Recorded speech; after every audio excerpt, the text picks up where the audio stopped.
Hello, everybody. Thank you for joining me today. Welcome, Cisco. Oh, Rob, what's up, dude? Virtual Paladin. Plot, Cattles, thank you for joining me on this beautiful, probably evening for many, afternoon for some, morning for none, maybe, unless you're up really late. Which, to be fair, I am almost every day. I wake up at like 11 or 12 and I stay up till like 3 or 4. Shit's crazy right now, y'all. Fander, am I pronouncing that? Leukadar. Hello. Boy, dude, hello from South Africa. Oh my gosh. Welcome. Kapow. You know, Leukadar, if I'm pronouncing that correctly, makes me think of Perfect Dark. The Skedar. Anyone play that secret gem of a game that no one's ever heard of? Fender, gotcha. That perfect shooter with the even more perfect sequel, Perfect Dark Zero. Everyone's favorite sequel. How you guys doing? Thanks for joining me today. So today, really just, casual dev stream. Just answering your questions, saying hello. I thought it might be fun. I was, just trolling for mods last week, as I'm wont to do sometimes. And I got a few here that I thought might be fun to test on stream. Mostly visual, but some that are mechanical, if you might describe them that way. So I thought we could just kind of jump around. I have this build here, which is it's essentially most of the pure visual mods added on top. I swapped out, you guys recall in the last stream, I'm going to turn this down a little bit. In the last stream, I mentioned how I swapped out our weather mod. So instead of Obsidian, I have Equinoctium playing for gameplay reasons and, because it looks real nice, etc. And I did a similar thing this week with verdant grasses. I've been messing around with Vedozabrom a bit more. When it first released, Vedozabrom was not quite as extensive as it is now, and it's really it's very extensive. So I thought I'd pop it in and give it a try. It looks real nice. Anecdotally, maybe has slightly better performance, but I haven't really tested it. I can't really rely on the quote-unquote testing that I've done already, because I usually have a billion monitors open, and also the Google Chrome, which is a really performance-friendly and not at all memory-hogging application. Sorry for my bad English. It's my second language. Sounds great to me, Fender. Certainly better than any other language I'm able to speak as my second language. Did I manage to fix the EMB frame loss? Yeah, so that was just a function of having SSA display tweaks scaling up the background or the windowed mode. I have it set to just ordinary full screen now, and it works fine.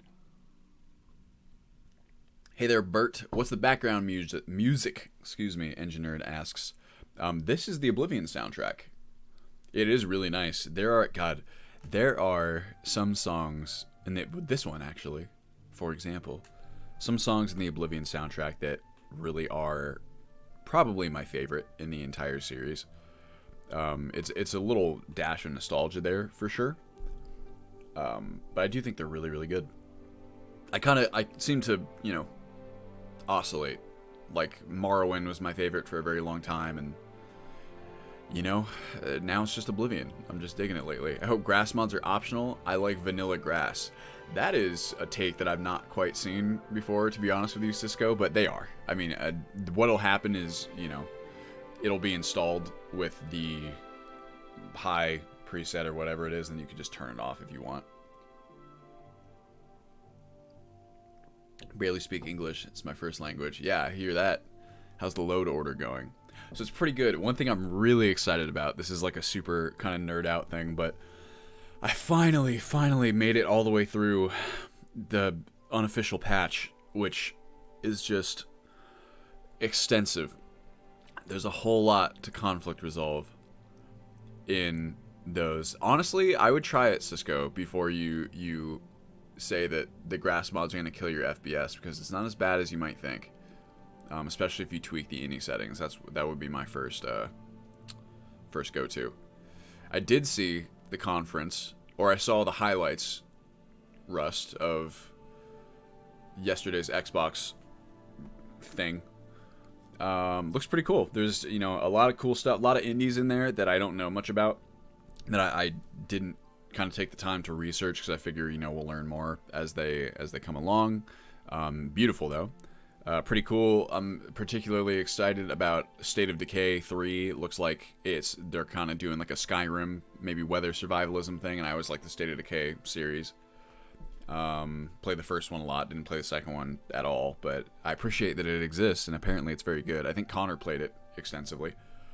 What else? Halo Infinite looks cool. I know that people are a little torn, which I understand, but it looks like fun to me. It looks like at least they kind of took the most fun parts of the Halo games, which I think are the larger scale battles, ideally with even like a couple different factions. We don't know about that necessarily yet, but those kind of larger sandbox style battles seems to be a real focus of the open world design of Halo Infinite, so that looks pretty cool to me. We'll see how that goes. And what was the other bit? Phantasy Star Online, New Genesis. That looks really cool to me. Phantasy Star Online is one of those games that I have been looking for, or been looking forward to playing for a long time. I'm just kind of waiting until I have some time to finish it. Right now, casually, I've been playing through... Oh, that's the other one, Stalker 2, baby. Oh my god, I did not think we were ever going to get a Stalker sequel in quite that vein, but the Stalker series is one of my favorites. So I'm really excited about that too. Even if you just took like I wouldn't even honestly balk at like a remaster, like a remake of the original games, maybe like a special edition that includes like all the different Stalkers kind of in one, like that one mod does. But it looks like we're getting a full-fledged sequel, so that's really cool. Plot says, been messing with Civil War overhaul Redux all day. Oh, hell yeah. Make a Requiem Alt Sky patch. Seems like Load Order, Civil War, Requiem, Minor Arcana, Ultimate Skyrim actually work quite well out of the box. It's awesome, Plot. I will definitely be revisiting that mod. We used to use it in early versions of Ultimate Skyrim. It was just a bit wonky at the time, but I think that was Scofida released that Redux, right? Excuse me. This is pretty cool. Avowed. Oh yeah, Avowed looks. See, Avowed. I like Obsidian a lot, more or less. I don't. The Outer Worlds didn't interest me from the second that I saw it. More or less, I thought it would be just like, we were talking about this yesterday in our team chat, but it's like, it's just, I think it was trying to be New Vegas, right? And what I said yesterday in our team chat is like, even if it was, like, don't get me wrong, if it was like a really, really good space New Vegas, as Connor said, like, I wouldn't take umbrage with that. That would be cool. But like, in my mind, we have New Vegas already, you know what I mean? And we have kind of the Obsidian style of RPG, I feel like we've seen so many times. And unless they're going to be pushing the envelope with Avowed, I don't know. It seems to me like Obsidian does, like, their best work is all very intricate, like writing and character and like world building stuff. And it seems like when they have to build an entire game themselves from scratch, they just don't have the output capacity to create the width and depth of worlds that I'm interested in. Outer Worlds look to me like, just like this relatively shallow kind of like New Vegas light experience that I'm sure they had to compromise on in, a million different ways, and I wouldn't be surprised if Avowed looks the same or ends up the same. So I'm definitely holding out for that one. 6 going to be disappointing. Just look at Elder Scrolls Online. You literally have to pay for everything. I don't think Elder Scrolls Online is necessarily a good indication of what we'll see in Elder Scrolls 6. I think Fallout 76 might be, although I think that was also more of like an experimental game where they tried to see exactly what they could milk out of us. But I will share the what you might call the reticence. But that's just a little scary right now, right? Hey Mika, how you doing? Silver, Ron, Finn, what's up? Redux should fix a lot of the scripts apparently. More excited for the Fable reboot. Yeah, I didn't watch the Fable trailer yet, but I always liked Fable. I do believe Microsoft bought Obsidian. That was a while ago. I think you're right. I'm not sure about that, though. You'll have to verify for me. I really liked Fable 1 and 2. I didn't play 3 myself, but I watched a good friend play it in college, and I've always, not exactly a hot take, but Fable's always had very ambitious ideas, and I've always more or less respected it for that, even if it didn't quite deliver. I definitely remember evangelizing the first one as a child. After I remember there was like a Game Informer interview that Peter Molyneux gave or something, where he was like, everything you do impacts the world, from the smallest little interaction to the the largest decision. For example, if you in your Hero Academy are asked to make a pie for the headmaster and you choose not to do it, like, you should expect even that to have consequences. And I was like, whoa, this sounds crazy, because in my mind, this was that pie example was one small example of a larger dynamic world, right? Alan, thank you for the subscribe. And as it turns out, that wasn't the case at all. It was just, like, that happened to be like one specific quest in which you sort of had like a pseudo choice that really didn't matter at all. But like, you can't set up this like idea of like a dynamic world using hardcore like scripted examples. You know what I'm worried about in that vein? I'm worried about Dying Light 2 doing stuff like that, where it's just like, like it's gonna be all about the factional warfare, and like the choices you make with like the factions are gonna determine how your game plays. Like, no one will have the same game experience, which to me again alludes to this sort of like actually dynamic, interactive world, emergent world. And I'm afraid that it's gonna be like 2 quests in which you pick like red faction or blue faction, and it just doesn't. You guys know what I mean? Hopefully that comes across. Still a great game, kind of dumb in a sense. Talking about Fable 3, I mean, I felt that way from watching my friend play it. I think Fable 2 was the most extensive kind of dynamic world that they created. I always liked the idea of every NPC having some kind of depth to them, even just through like these kind of dynamic actions like gifting and almost like sim style, like tell a joke or like, flirt with them, or I can't remember exactly how it worked in Fable 2. I remember it being similar. And something I'd actually like to add to Skyrim, because that's the kind of stuff that to me, does make for these dynamic, emergent story scenarios. I'm obsessed, you could say, with the concept of a world that behaves dynamically, because it allows you to have these emergent, unpredictable stories. That's the kind of, like, I want the world to operate almost like a self-run D&D universe, where you can kind of do almost anything you want, and you kind of just pluck the spider web and see, how it ripples out. And that to me is the only real way that you're going to have these kind of like truly unique, like, this player had a totally different experience than this player kind of thing. I don't like the idea of like specifically trying to program in, X number of permutations. It's like, I understand why it's simpler in some ways, also harder in others, but just less interest. It's like faux dynamic to me, I guess you could say. Dying Light 2 is something on bated breath for that one, considering they delayed it indefinitely. If people delay things, that is typically a good sign. Maybe not an indefinite delay, but like the pace of game development, AAA or whatever, it's too fast. You have, like, how many times has CD Projekt Red had to release like a thing now being like, we're so sorry, we're gonna have to push the game back, like, please don't crucify us. And in my mind, I'm just like, don't even give a fucking release date. Do like an Apex Legends, where just like, tell me it's coming out if you need to. I mean, Apex Legends didn't even do that, but tell me it's coming out, hype it up that way, and then just don't tell me the release date until the day that it's out. You know what I mean? Maybe I think that's something that works for people who are like older adults, right? Who have lives and responsibilities and can't really play things as soon as they come out anyway.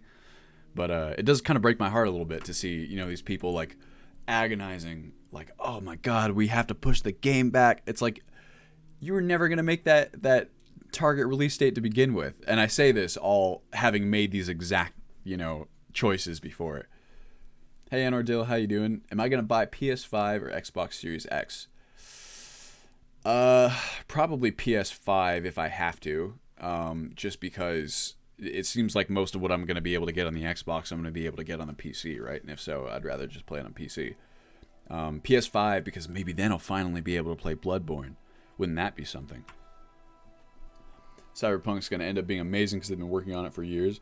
Yeah, I mean, like, stuff just takes time, And the whole hyper-fast release cycle for AAAs or in some cases, like, yearly release cycle, it's just fucking shareholder appeasement. It's just like, the shareholders want more money faster. Like, we got to print money for them. So, like, have an annual franchise that, like, comes out every year and, like, guarantees, like, we get more and more money printed. Which, one, doesn't guarantee it because, the games end up suffering.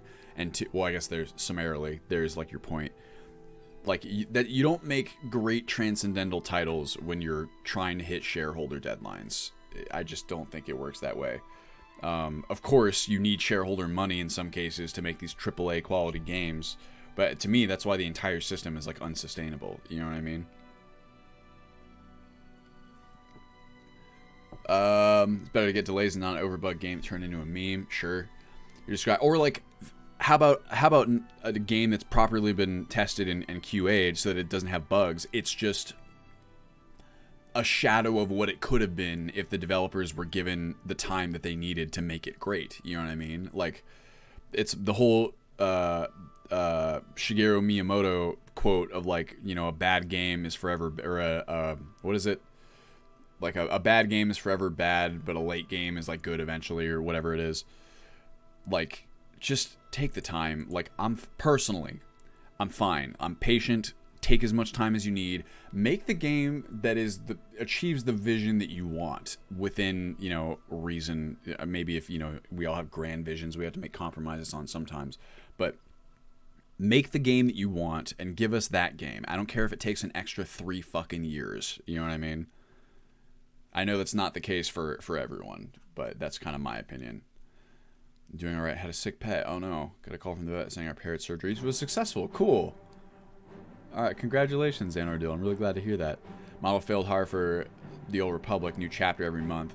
Both some months' chapter is essentially a single quest. Oh, sure, but I mean, there you go. MMO, right? MMO is one of the big kind of offenders here, because you almost need, depending on the style of MMO that we're talking about, it's built to kind of like require new content constantly, and it's just, I don't think it's not for me. I can tell you that much. It's not the model I prefer. Elder Scrolls Online release got a 7 out of 10 because it's bugs and problems. Oh yeah, now it's a 9 out of 10. Sure. Nice beard. Thank you very much. Elder Scrolls Online. It does look like, Connor and I always talk about it. Elder Scrolls Online looks like a great entry in that kind of category of what's the word? Theme park MMOs. So I think it's really cool for that, but like, my God, I just cannot I want to be interested in it, but I just cannot bring myself to be interested in these theme park MMOs. It just does not do it for me. I just feel patronized. I've said it a million times. I just end up feeling like a little baby boy who's being, just patronized, I guess. Like, I mean, once again, I'm repeating myself. You guys probably know my takes by now, but it's like, I'm the super special guy. Like, you're the savior of the world. Come along, like, save the world along with 3,000 other, like, super special guys. Chef Man, thank you for the sub. I think that there's a lot of people who play it for other reasons besides, like, the storyline, right? So I can see that. And it's got a lot of really cool systems going for it. Like, I really like the outfit system as it's been described to me by Connor. Just kind of from a character customization standpoint, which I know is actually like a big draw for a lot of players. I think it's fantastic. In fact, probably one of the best out there. And in terms of like keeping kind of crafting relevant in that sense, it does a good job. But it's the core ethos, I guess, that I'm just not quite behind. You know what the other problem is too is I hear that the starter free zones in ESO are not quite as engaging, and that the DLC zones, are better. And that's tough because there's a lot of games out there that only really become fun after like an initial investment of like however many hours. A lot of MMOs are like that too, or games like Path of Exile, right? Path of Exile is a great example of one where I feel like, you play the entire storyline and it's almost just kind of like not that great, but then when you get to endgame, it's actually super cool in my opinion. But it's like it takes so long to get there, and it's like, oh my god, like, am I really willing to invest 30 hours? Because like, after hour 30, it really picks up. Tricky. Chef Man wanted to support the stream. Love the idea of streaming your work to update us. Thank you very much, Chef. Really appreciate it. I want to play ESO. Saw the 170 gigabyte. Oh my god.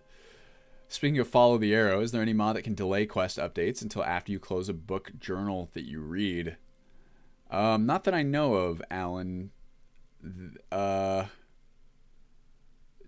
in like, you don't okay, so what you're saying is you don't want the quest journal to update before you've read the book? Or I'm a little confused as to what the problem is that we're solving there. I think there's 3,000 other super special people. You're not special anymore. Totally. Is this a Skyrim stream? Yes, it is Hazard, but you know what? It's also not. So adjust your expectations. ESO's Dark Brotherhood is shit. Yes, I've seen that firsthand. I have watched a little bit of that. It's just it's almost like ambitious of them to, I don't know, attempt to do something like that, like in an MMO, but it doesn't quite work. Issue with ESO, it changes the default starter zone every expansion. I didn't know that. Friends call it the one syndrome. MMOs I imagine would exist today are just exactly as you described. No innovation. Innovation doesn't guarantee shareholder bonuses. Absolutely. And ironically, no innovation also doesn't guarantee shareholder bonuses because, I mean, this is, okay, so World of Warcraft comes out, right? Completely revolutionizes the MMO genre and practically creates the genre of theme park MMOs. Everyone and their mom wants to reap some of that sweet shareholder cash that World of Warcraft is raking in. And so shareholders are only willing to fund games that are pretty much exactly like World of Warcraft for like 15 years.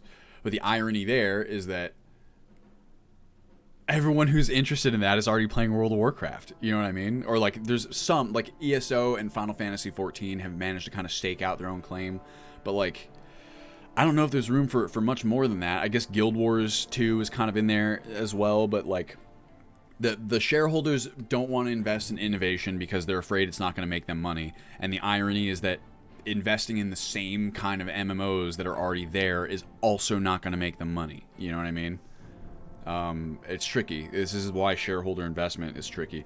Everyone hold out hope for Ashes of Creation. It's real scary to get excited about any upcoming MMO, right? But if there's one that's going to do it, it does seem like Ashes of Creation is going to be it. Just because the system's design, you know what I mean? Like on paper, it looks great. Peon just released a video kind of diving into it in greater depth. I'd heard of it before that because the Lazy Peon is a YouTuber, if you guys don't know, who I really like, MMO YouTuber. He talked a lot about Ashes of Creation as being kind of like his carriage that he's hitching himself to, so to speak. But it does look really cool. It looks... Innovation in the quote-unquote AAA MMO space is something we direly need. So it's really cool to see that, and I really like a lot of the ideas. EVE Online. So there are MMOs trying to do different things. Excuse me. Sandbox MMOs, right? So you have... What are some good sandbox MMOs? RuneScape kind of applies, but it's right like the spiritual successor to Ultima Online, which is cool. I think RuneScape is really rad. RuneScape, the trick is getting over the moment-to-moment gameplay, I think, for a lot of people, because it's a grind, right? And I think what makes RuneScape interesting is all the systems around the grind. The grind is kind of just like that time investment means to the end. But for a lot of people, that moment-to-moment gameplay needs to be more engaging. So I get why they're not into RuneScape. I think it's great. It's one of those games that I'm always like, oh man, I need to start playing RuneScape again, and like playing it more. I hope to do that soon. So you have that. You got EVE Online, the classic sandbox. Pretty much as sandboxy as it gets out there. But then it shows, it's so good at being a sandbox that it shows kind of the problem with sandbox designs, which is that this is kind of like an MMO problem in general, but the sandboxes especially, it's like a second job in terms of time investment. It's somewhat difficult to really participate in all the content unless you're playing it constantly. But there are some exceptions. I know they have tried to generate content that's for more casual players. So you got that. You got Albion Online, right? Which is it's almost like an EVE style game. Albion Online looks super cool to me. I actually like it quite a lot. I have somewhat of an issue with MMO worlds where might sound weird, but where my camera's locked to kind of that like Dota, like League of Legends MOBA style camera. That just it just kind of gets to me a little bit in this world. Like I want to explore the world kind of thing, and I have a hard time doing that when I feel like my camera's locked. That's one of the reasons why I like RuneScape is, it does kind of have this predetermined camera angle, but you can not only kind of bypass a lot of that with RuneLite, but also you can rotate the camera 360 degrees. That's a big one for me. See what we got here. Star Citizen. Star Citizen, really ambitious. That's another thing too, where like I know people think it's a scam or that it'll never achieve the job that it's doing. To me, like I would so much rather just kind of like continuously build and like add features on like an experience over the course of like 10 years, 15 years. I'm perfectly fine to just be patient and then, watch as Star Citizen continues to be developed. Like hopefully over time it actually becomes a lot like what they kind of envision. It just takes time to do that and you have to give them the time to do it. RuneScape is an IRC chat with a game in the background. Hard to argue that, really, Alan. Hard to argue against it, with the exception of like mini games and PvP and stuff. Mountain Blade, it's a single player game. It's really cool. Mountain Blade is wonderful. Bannerlord is amazing. Connor and I have played it quite a lot. He's played it more than I have, but I love the Mountain Blade series. Really excited for that to come out at early access. Of course, you don't get the online element. It's not an MMO. Skylex asks the same question as everyone. What exactly is Ultimate Skyrim? Who's creator and the goal of this project? Maybe someone else already answered this. Center of the universe, character growth, project make Ultimate Skyrim, make hard, just perfect Skyrim, Dylan Perry. Yeah, okay, so I can give you a quick summary. Skylex. So I'm the quote-unquote creator of Ultimate Skyrim. It's a mod pack that is essentially designed to turn the game into like an immersive like fantasy life sim. So kind of a cross between like Daggerfall and Morrowind, I guess, if you had to compare it. But the goal is to really like simulate the world of Skyrim like realistically, right? And make it it's a lot more hardcore. The difficulty is not quite the intention, it's more the consequence of simulating it. But it's just kind of like a survival role-playing sim, I guess you could say. Concurses don't realize he had a team. I most certainly do have a team. Finn is on it. I have a team, and then I feel like what I call like the soft team, like content creators in the community and stuff like that. Like Daggerfall. How big is Alt Sky at the moment? Do you mean big in terms of files? Let's find out. Okay, so this is not quite emblematic, right? Let's go ahead and check it out. Here, hold on. So if I go into my mods folder right now, we can see how big all of the installed mods are. But you can see there's still a lot that are not turned on. Like I have a lot of mods installed that we're not using. Let's see how big this is. Let's let it populate. Torture Ghost is his favorite thing to do. We're in an ultimate blah blah blah blah blah. Absolute blast. Re-experience Skyrim this way. Thank you so much for compiling these mods. I cannot wait for Old Sky SE. Thank you very much, Void Dude. Hey CT, how you doing? How many mods? Good question. Okay, so let's let this continue to populate over there. So right now, so the core build, you can say, this is the core port without any graphics really. Very few kind of graphic improvements, excuse me. So let's look and see how many that is. Later the book mod, when you pick up a quest journal, the quest updates immediately instead of allowing you to read the book. Okay, see, that's what I thought you were saying. Tries to rush you to the next target. I swear, aren't there some, though, that only update your quest journal once you've actually read the book? So I think a weird kind of workaround there, actually, might be to install that mod that allows... In fact, I've been meaning to grab this, too. So let's go ahead and do this real fast. It's Dragonborn Do the Thing. So this might be a suitable workaround in a kind of a strange way. Wasn't it called Do the Thing?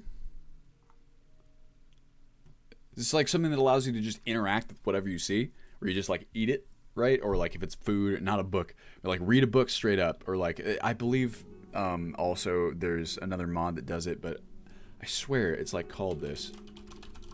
Do the Thing SSE mod. Haha. I knew it. You can add a Yash 2 style system. Your skill decides what weapons you effectively use. Iron for 10, steel level 20. I mean, I could do that. Mad Menon, Requiem kind of already does it in the sense that, like, you know, you need like a... I feel like Requiem system is more realistic in that, like, to do actual damage with a certain weapon type, you need like the perks to do it, right? So like, you know, one-handed sword, so to speak. But to me, like, restricting restricting the weapons based on material type is a little too video gamey to me, because like a steel sword or like an iron sword, they're still swords, and if they're built well enough, they still function very similarly in terms of like their weight and their balance and whatever. Although I guess you can make an argument that way. What I'd rather do, this is kind of like my planned thing in the future, is actually to make all the weapons of various materials a lot closer to each other in terms of balance, and then have the main differences between the different material types emphasized by tempering. So that'll be later. That character must be from Korra. I think you're right. Or he's the cabbages guy, but that does look like Korra. Oh no, he's the one guy. Sorry, I couldn't see his hair in the thing. Who is he in Korra? It's been so long since I watched Korra. I have a friend who's going back through it since he recently finished The Last Airbender over again. Which mod is... That's on PC, the guy who ported it. Yeah. Oh, okay. Yash 2. Who's that character? Okay, let's see here. I wanted to grab this. Simple mod allows your Dovahkiin to do extra things when hold activating an object. Essentially, you can configure it so you see here, right? If you tap something, you like use it, and if you hold it down, you just then you pick it up. So I'm probably gonna do that later, since I'm gonna overhaul carry weight. I just wanted to grab this. I usually grab things. Oops, I'm gonna duplicate it. Grab things when they catch my interest. Zhu Li, Do the Thing. That's why. Okay, I remember that. That was actually a good bit. I did enjoy it. Is it going? Okay. Take that as a no. Oh no, it went. Okay, whatever. Alright, so without further ado, shall we test some mods? What do you guys think? There were a couple that I wanted to grab. Oh, my cat's, hold on, banging at the door. Whoop. Shut up. Come on. What's up, doofus? Hello. She's gonna chill out in the background, I think. Okay, so some cool stuff that I found last week that I thought would be fun to test. A couple of them I kind of already tested, but you guys can see. Here, go back to full. Test Miko Reborn and Wolf Follower from last week. Sure, why not? Miko Reborn. Well, okay, those are a bit tougher to test. The Wolf Follower, maybe, but Miko Reborn, just like so, I don't know. The ones I'm usually interested in testing are not ones that I'm pretty sure those are gonna work fine. You know what I mean? Or like work fine in the context. The ones that I take the time to test are the ones that I'm like, is this gonna work? You know, like, is this chill? Like, is this gonna fit the install? I guess would be a better way of saying that. Here we go. Using Requiem 4.x as a placeholder in your SSE loadout. Requiem is not in here at all in Ordil as of yet. I haven't even bothered. I could. I'm just not gonna go through the problem or the trouble of like converting it, because I'm just guessing that chances are,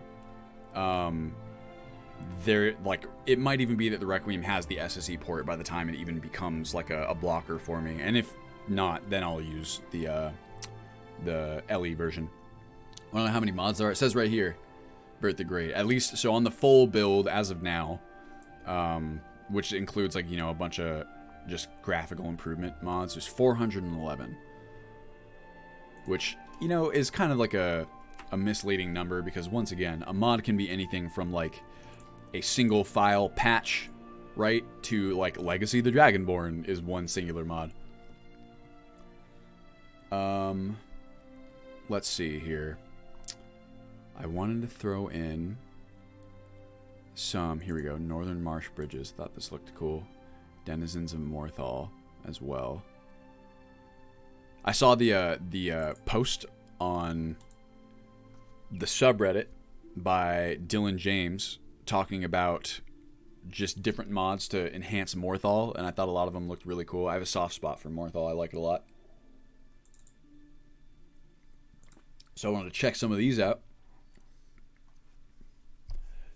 Will US SE include Legacy the Dragonborn? Certainly not out the gate, CT. But we did test it a while back, and it was a lot of fun. So maybe eventually. Silver Myth, I'm hoping for that half Khajiit race with a follower mod to follow it. That one, I think you can safely assume, is not really my style, for whatever it's worth. I know you're looking for a way to overhaul perks. Your character only improves use skills. You're looking at automatic perk unlocking. Oh, I have not, James. But that could be an interesting solution. Let me install this, and then we'll take a look. I do still like the idea of, you know, player agency, being able to choose the perks that they want and stuff, but I mean, the second best system, right, would just be like automatically unlocking perks as you get to certain skill thresholds, I suppose. Wade in Water, I like that one a lot. EVG animation variants. Wow, super duper. Oh, and then a lot of these visual mods I thought would be cool to add. Check it out, works great, even works fine with SE without porting. Alright, let's take a look. You know what? Just for you, Silver. We'll look at it. What's your Khajiit? Half Khajiit mod? Half Khajiit. Khajiit race mod. We'll put it in there just for fun. Yeah, that's what it is. The Omes Rot. I don't know if I'm pronouncing that. Omes. Right? Hey, Sacroleus, how you doing? Is this it? Okay, it's not. It is, but it's not. This is not the one that we looked at last time. Here, before I get sidetracked, as I want to do. Oh yeah, I'm already sidetracked. How about that? What was it called? The automatic perk unlocking. I mean, I can see a way to do that, actually, myself. Mod. Is this a port?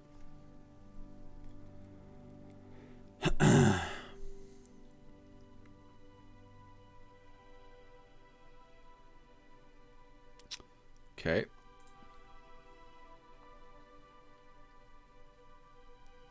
Gotcha. So it's just straight up, you reach the level threshold and then you get the perk. It's not a bad system.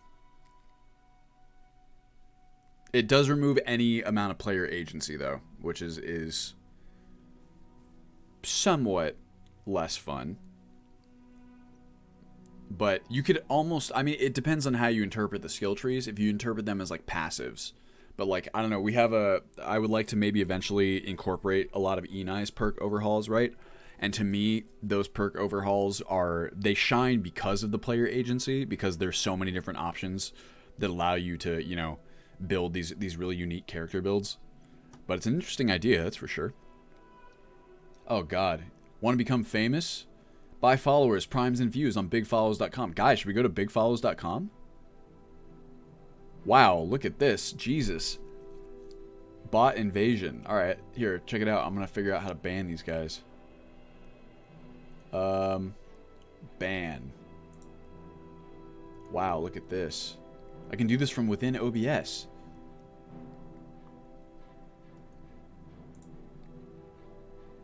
Oh, shit. There we go. Bots. But I mean, guys, I do want to become famous, right? I don't know if I would like that. Boom, baby. Oh, Connor's on it, too. Nice. Thank you, Connor. No.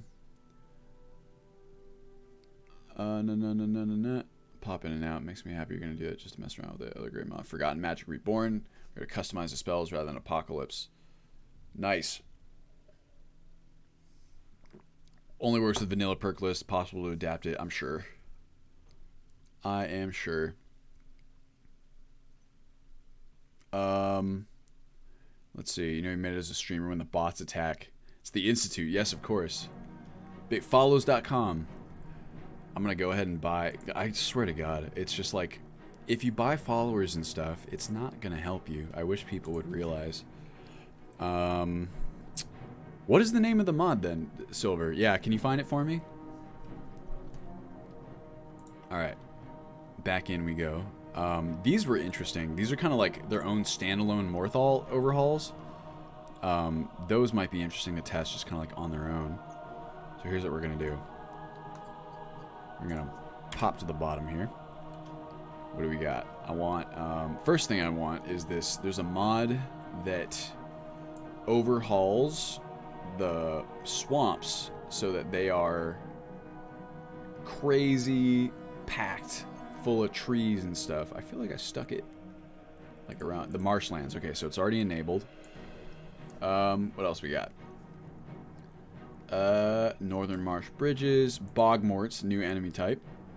Denizens of it. Like, being famous seems like it would suck. Like, if you're recognizable famous, you know what I mean? I feel like for YouTubers and stuff, it's kind of cooler. Or like if you do something where you don't have your face out there a whole lot, that might be cool. Because then you, like, there are tangible benefits to, like, being famous, right? But I wouldn't hate if I was, like, not able to go anywhere and, you know, kind of be left alone.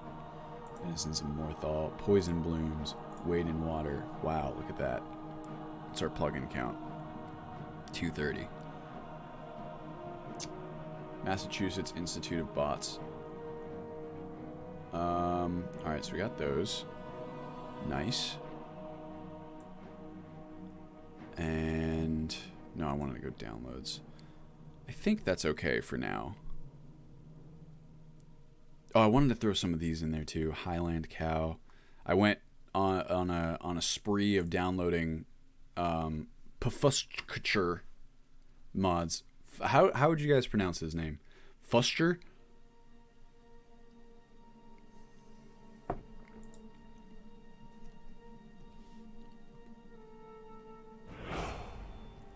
The Chosen One, thank you for the sub. Much, much appreciated. Manhole texture upgrade. Gotta have your improved manholes, you know? What are you overwriting? Rallies all the things, makes sense. Highland Cow. Gotta have your beautiful Highland Cow. It's had 411 mods. How are you now at 416? I've been activating these ones. +5, +6. HD, skeevers, pondfish, sawdust, rabbits. Gotta have them. You know, hop in game and see our beautiful graphics technology. Follower mod that goes with a half Khajiit is called Marissi Tales of Troubles. Okay, well, we should probably be able to find it using that. Sawdust. Gotta have your HD sawdust. I wonder if anything already edits that. We'll find out. So yeah, we'll check this stuff out, and then I figure, I don't know, depending on what time it is, maybe we can go do some other conflict resolution stuff. I can twirl down USEP and show you guys just the volume of changes or fixes that the unofficial patch does. It's a lot, let me tell you. Let me tell you. I'm console, I got no idea what's going on. Jeez, Marissi. LMAO. Yeah, right? So this is, if you guys, here, let's go check it out. Wait, this is so annoying. I'm going to put this back on the other window. There we go. Put you over here. Go Marissi follower. Tales of Troubles. Where's the right? It's not quite my style. Doesn't look as bad as I remember as anime SSE version. Doesn't it? She's a Khajiit. Excuse me. Where's the race? Isn't going to be like a required file or something? Requirements. Nope, I don't see it. Can't see it. Thank you, Chosen One. Much appreciated. You're on the Skyrim LE version right now. I mean, sure, but they're typically the same. Silver. But is there like a race mod that we can... I want to make a character who is this. If I'm going to throw this in, you know, check it out. I want to make my own this thingy, whatever they're called. Okay. Let's see here. High poly campfires. Cozy campfires.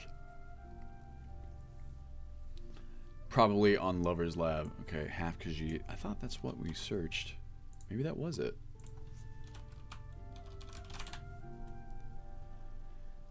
Well, this is the one that we found, I think. Oh, it's not. This is the different one. Look at that. Wow.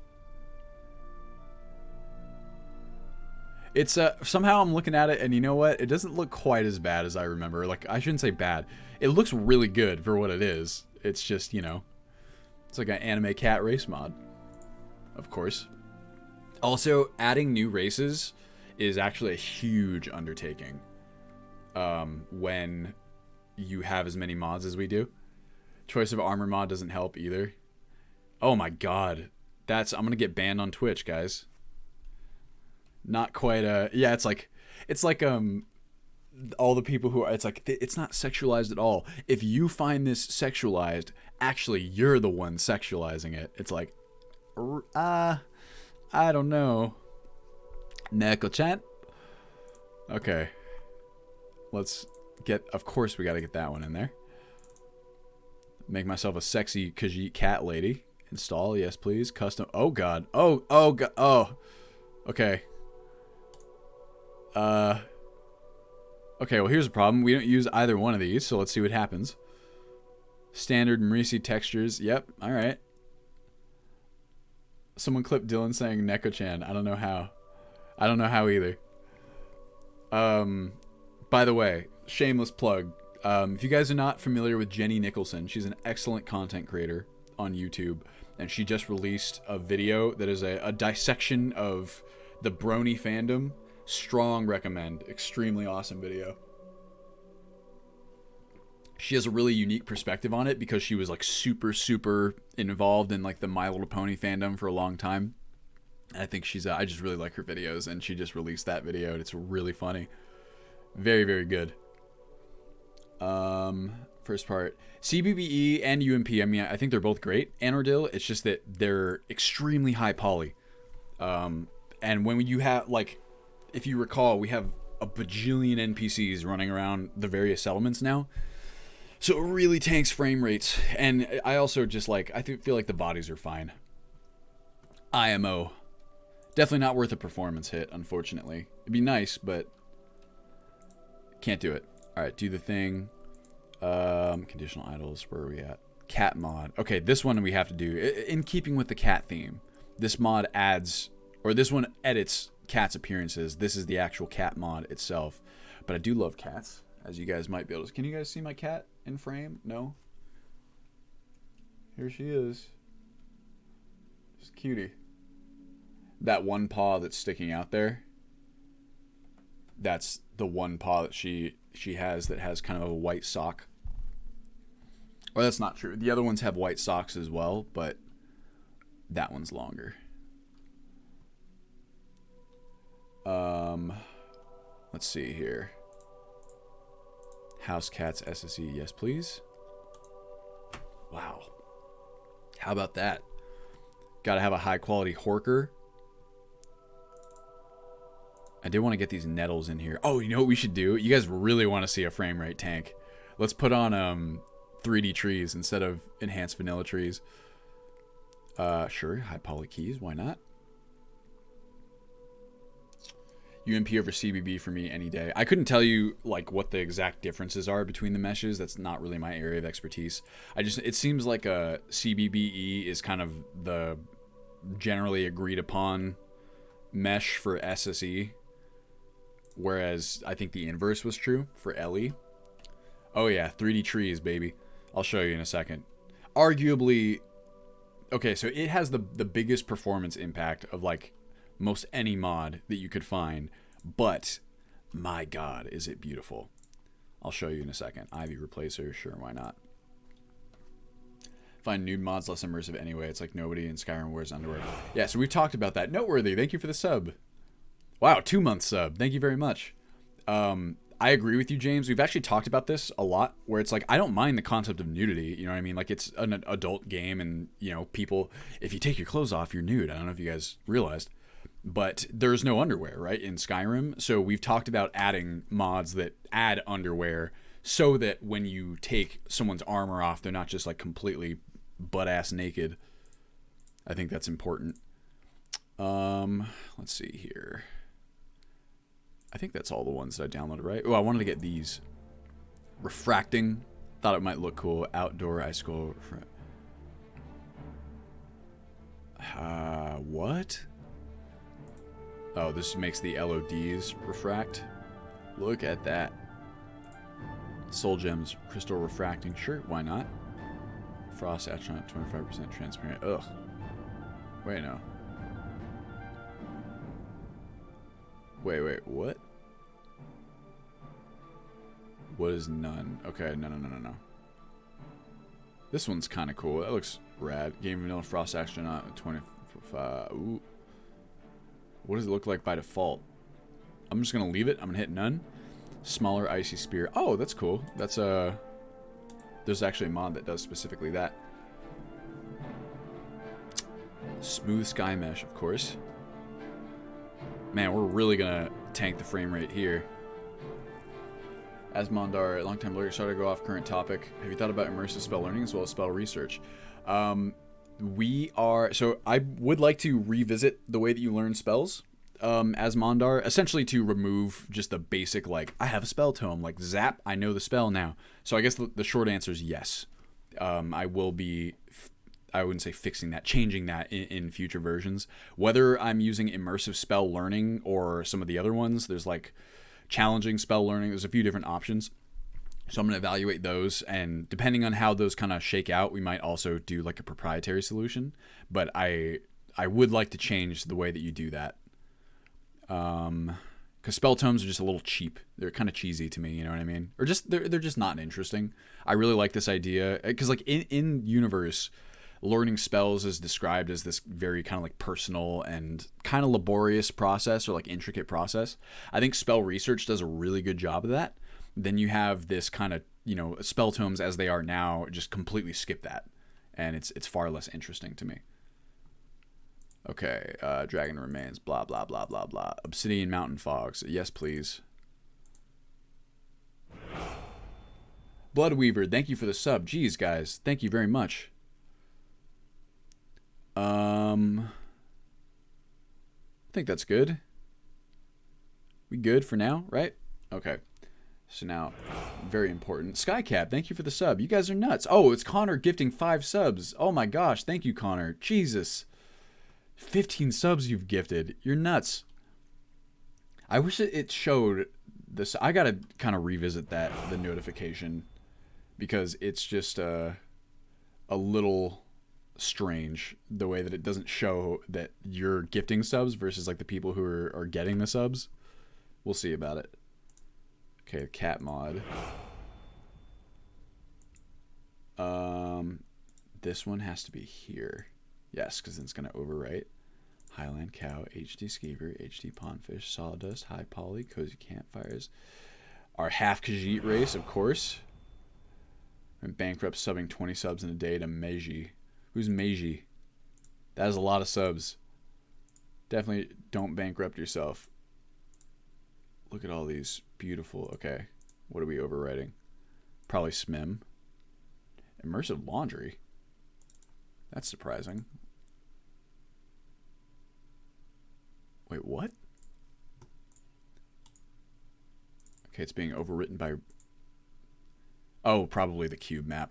I'm assuming that he's using the same cube map in this one as well. Excuse me.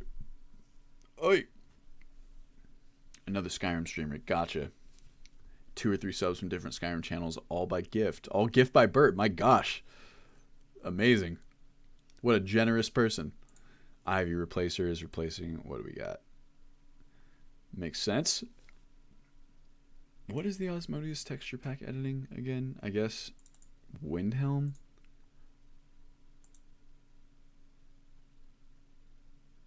What have I allowed it to continue? Yeah, not any of these. Oh, Solitude. Whiterun. And Windhelm mostly. Okay.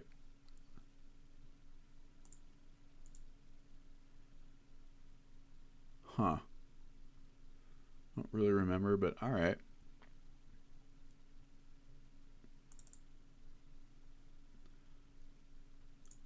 That's fine.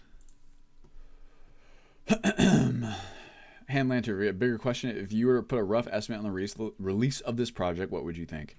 It's really hard to say, Hand Lantern. I'm very reticent to give that kind of information out.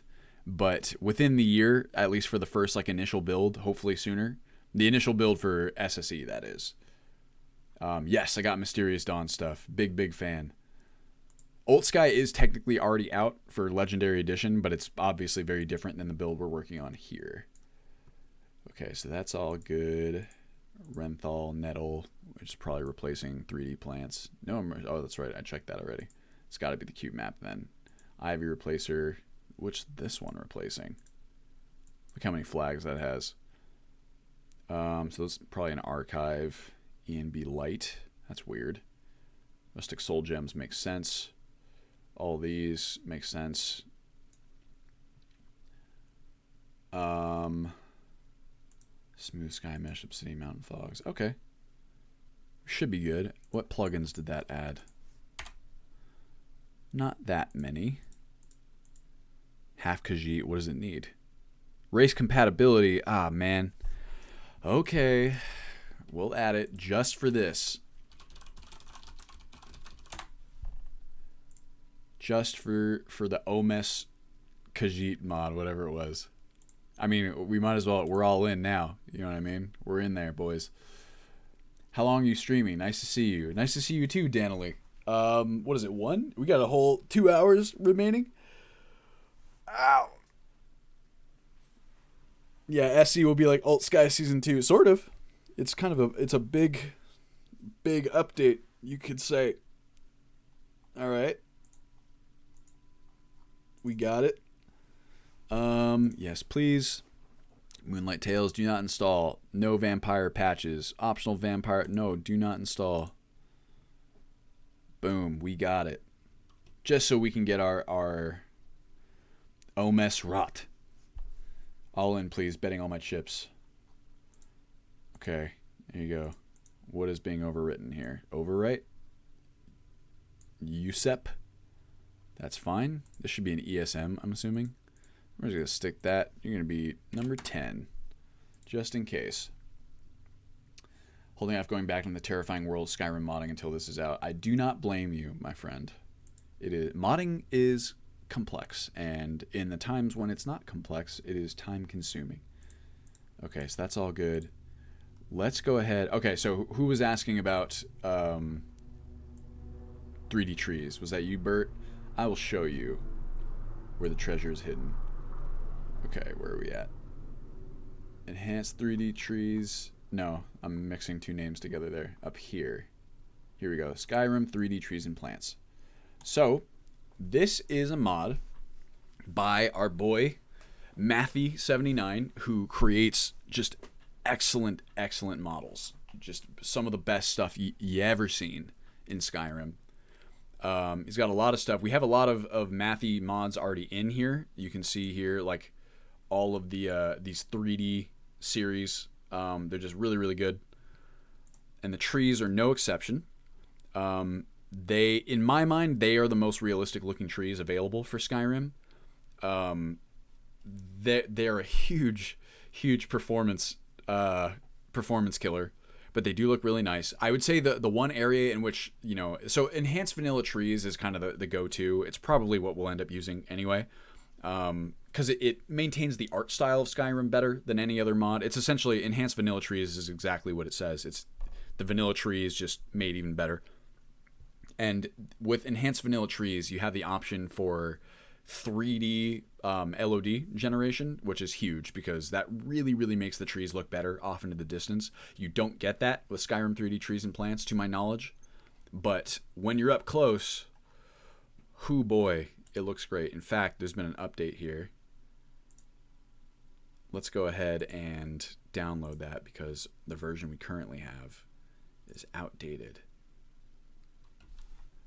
See the trees. I prefer EVT. Do 3D LOD. My machine is subpar. Doing 3D LOD, from my understanding, is not a huge impact. Definitely more than not, but I feel like you can get away with it. First got into PC gaming. I was thinking I'd spend a couple hours downloading mods and be done. Oh, how wrong I was. That's how they get us all, right? Optimize the hell out of my mods.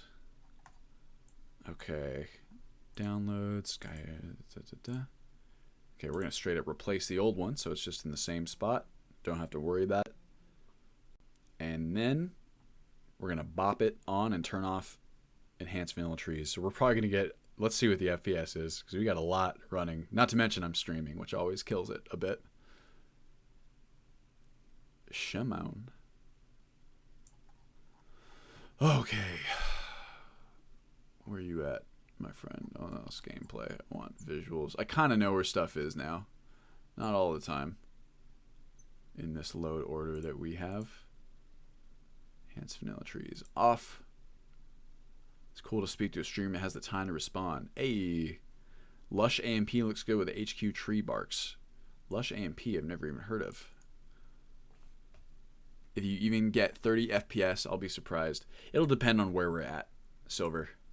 But we got quite a lot. Denser vanilla trees. Interesting. You can make them denser with enhanced vanilla tree. Those are dense. That is a very dense tree. Wow. Extremely dense.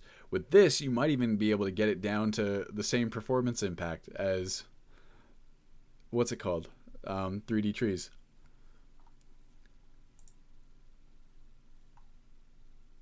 Let's see. Pines. Those are dense pines. Looks pretty good. I'm actually kind of partial to the, what you might call the sparseness. Thank you, Hand Lantern, for the sub. It feels a bit raw, which I kind of like for my Skyrim appearance, but I don't know, that does look really nice. Also for performance reasons, I typically don't go super dense. Okay, let's get rid of this. Oh, our music stopped anyway, so might as well just turn Chrome off. Not a huge FPS hit, actually. Well, there you go. JU, what's up? Thank you for joining us. And I think we're good. Shall we pop in, everybody? Now, of course, there's going to be conflicts here because we've just essentially stacked all those plugins at the very end. But it should be all right. Mostly. Northern Marsh Bridges. This one I'm curious to see. So we got a lot to check out. Let's pop in. Let's see what happens, everybody.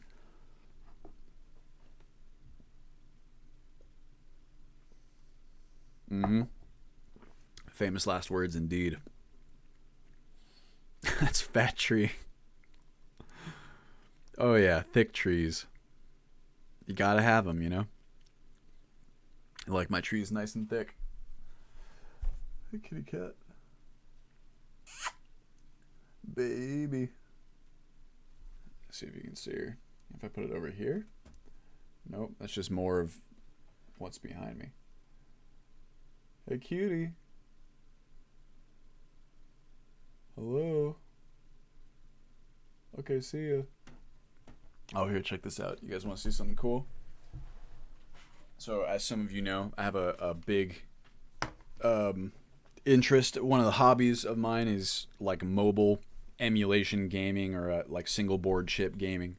I collect little handhelds and stuff. This little puppy, very cool, called the Razer Kishi. It is one of the first, maybe the first, USB-C gamepads for phones. You know, a lot of people will connect like Bluetooth gamepads to their phones to play games and stuff like that. And this guy plugs directly into your phone. It's really cool. I can show you.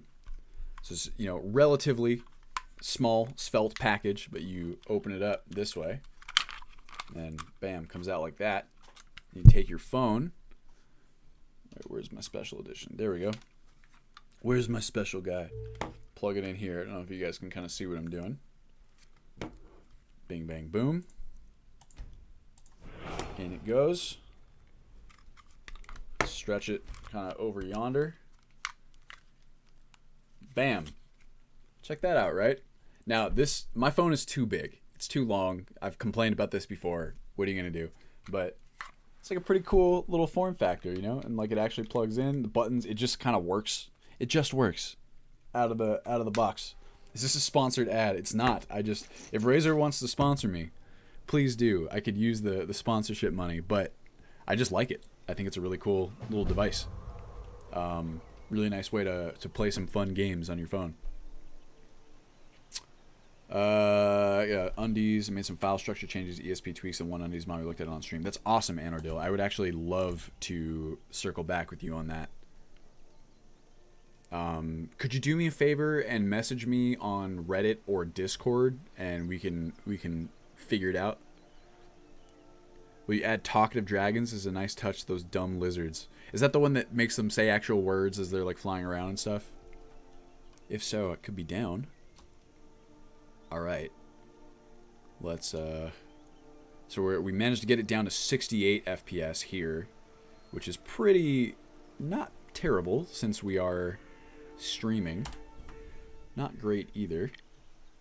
Vitality mode, no thank you.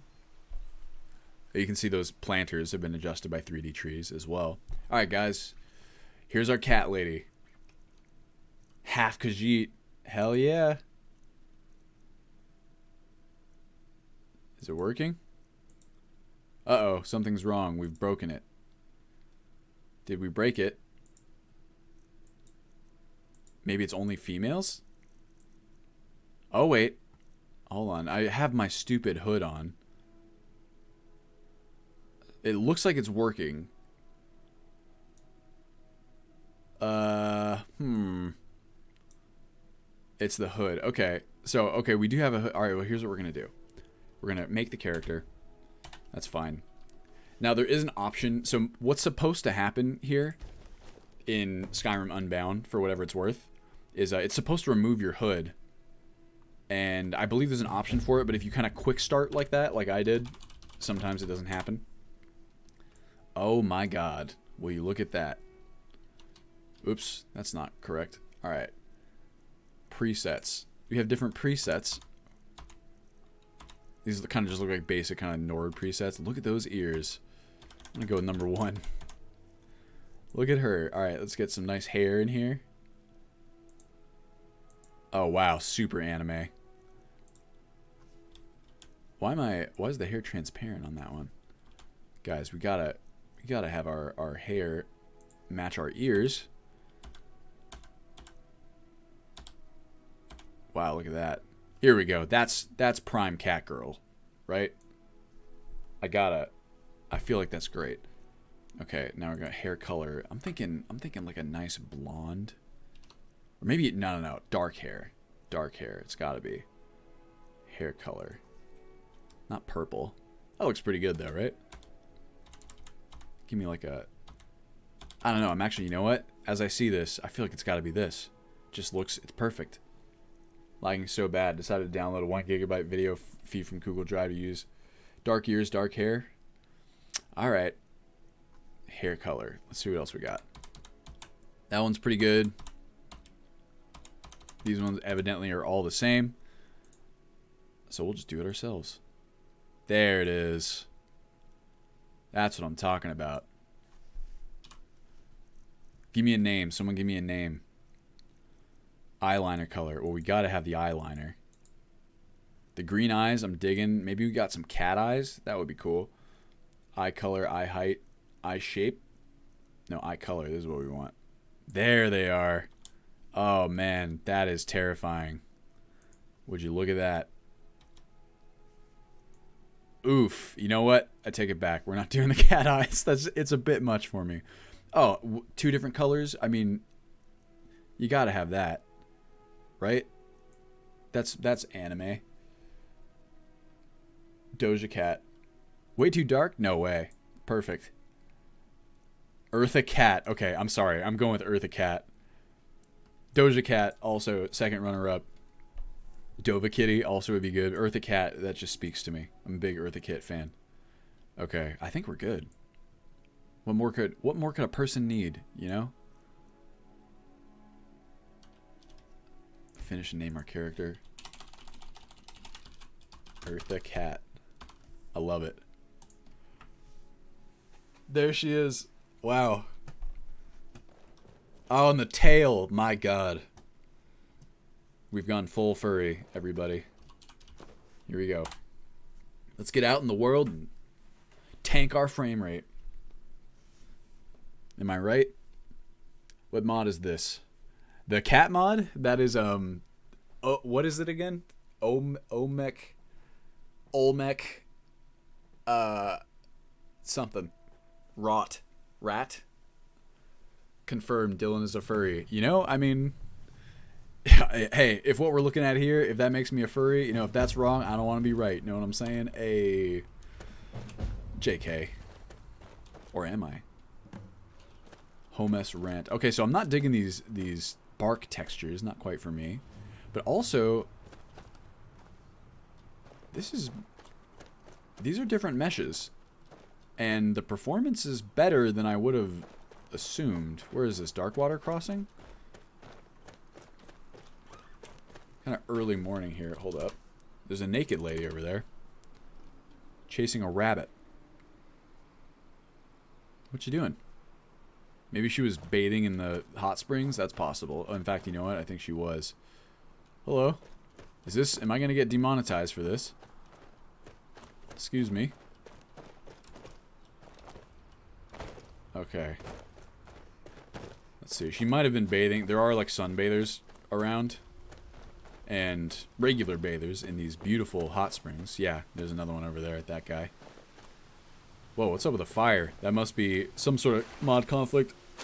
Excuse me, we're getting between the campfire mod. Looks kind of cool in a way. Watch what you're doing. Looks good otherwise, though. Just goose. Excuse me. Look at my cat girl. Look at her go. Man, that is something. These trees, I'm surprised. They are... Well, okay, now we're starting to tank the frame rate a little bit. But not as bad as I assumed. You know that? Yes, so here's the new grass. I think it looks quite nice. This is,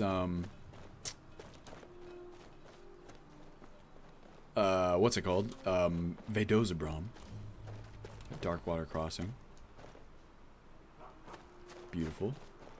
Might be a little bit zonked, right? Here we go. Here's some beautiful mod conflicts. Hello. Hey, buddy. I don't know if I'm quite digging the bark texture. And also the coloration doesn't quite match the grass either. I guess that's not the end of the world. But, here you go. There's 3D trees. Oh, God. Terrifying. Adding the experience mod would be possible. Nice touch progression. I plan on overhauling experience myself, Rust. Diren-kun is playing with Neko-chan. That's how Ultimate Skyrim ended up on Lover's Lab. Absolutely noteworthy. Despite survivability added by others, mods, combat skill per enemies managed by Skyrim Requiem. For the most part, Zazariel, at least for the initial build, like the perks and the balance is generally going to be Requiem. What ENB am I using? This is Rudy ENB, the latest version, really. I think so, yeah. Bloody Scream alone. You're talking about the animals? Sounds of Skyrim? I quite like it, personally. Hello. You want something from me? Yeah, you can see this. Oops. This is what happens when you don't conflict resolve, everybody. I don't want anything from you, Mayran, dick. Okay, I'm gonna set game hour. Let's make it a little bit later. Directly overhead. Nah, a little bit later than that. How about, you know, like 3 o'clock? It's a nice afternoon for some sunbathing. Let's go ahead and check out Riverwood, right? What settlement? This is Darkwater Crossing. So it's a bit scuffed right now because of the lack of conflict resolution, but this is, I believe, ETAC is handling Darkwater Crossing. Yes. It's one of the ones that the new ETAC looks at, which is really cool. You can see it's a bit broken right now. It's not conflict resolved, but it's real nice. Way to the shop. Should be back before the stream ends. See y'all soon. Good luck, Hand Lantern. Stay safe. Here we've got a... It's like kind of a conflict with these are like the improved bridges, right? With, I think, SMIM, I want to say. I was testing them out. I'm not sure if I'm going to keep them. They look a little bit strange. Fabana. Who are you, my friend? It's an interesting stylization of your name. But you know what? It's cool. This lady. Hello. Good to see you. Nah. Good day. Have fun. It's cold out. Gotta put some clothes on. So there's multiple people helping fix conflicts, or is it just you? For me, it's just, or for now, it's just me. For me, it's just now, you know. Just because it's fast enough to where it's actually kind of easier if it's just me, because then we don't have to like merge into masters or anything. But also, it's not very fun work. It's not something I would thrust upon anybody. On the staff mod I talked about before. I'm used to it though, Bert. That's kind of the like the vast majority of what I do. Oh god. Can you not, please? The vast majority of what I do is conflict resolution. It's probably what I'm best at. I missed. Get away from me. What's up, dick? Oh, damn it. Whoa. He's beating me. 0 for 3 on this one. There we go. Gotcha, baby. Oh. Got Fort Ammo up here. Yeah, these, the bark textures, we can always replace them. I mean, I'm probably not using 3D trees anyway. But I'm surprised. These meshes seem to be... I feel like Matthew maybe intentionally worked on the performance or something. Can you not... Guys... You guys improved road? Who's it? Hey, Sabina. You help me?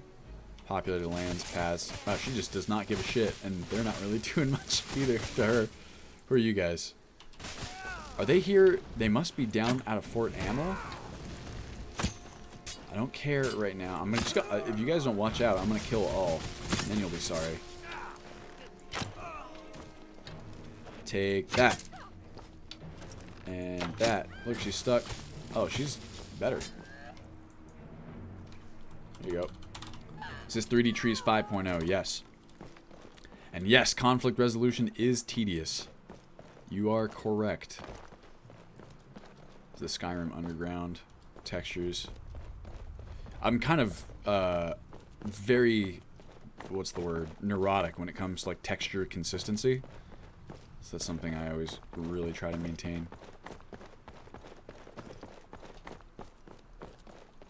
You can see Fort Ammo. How beautiful.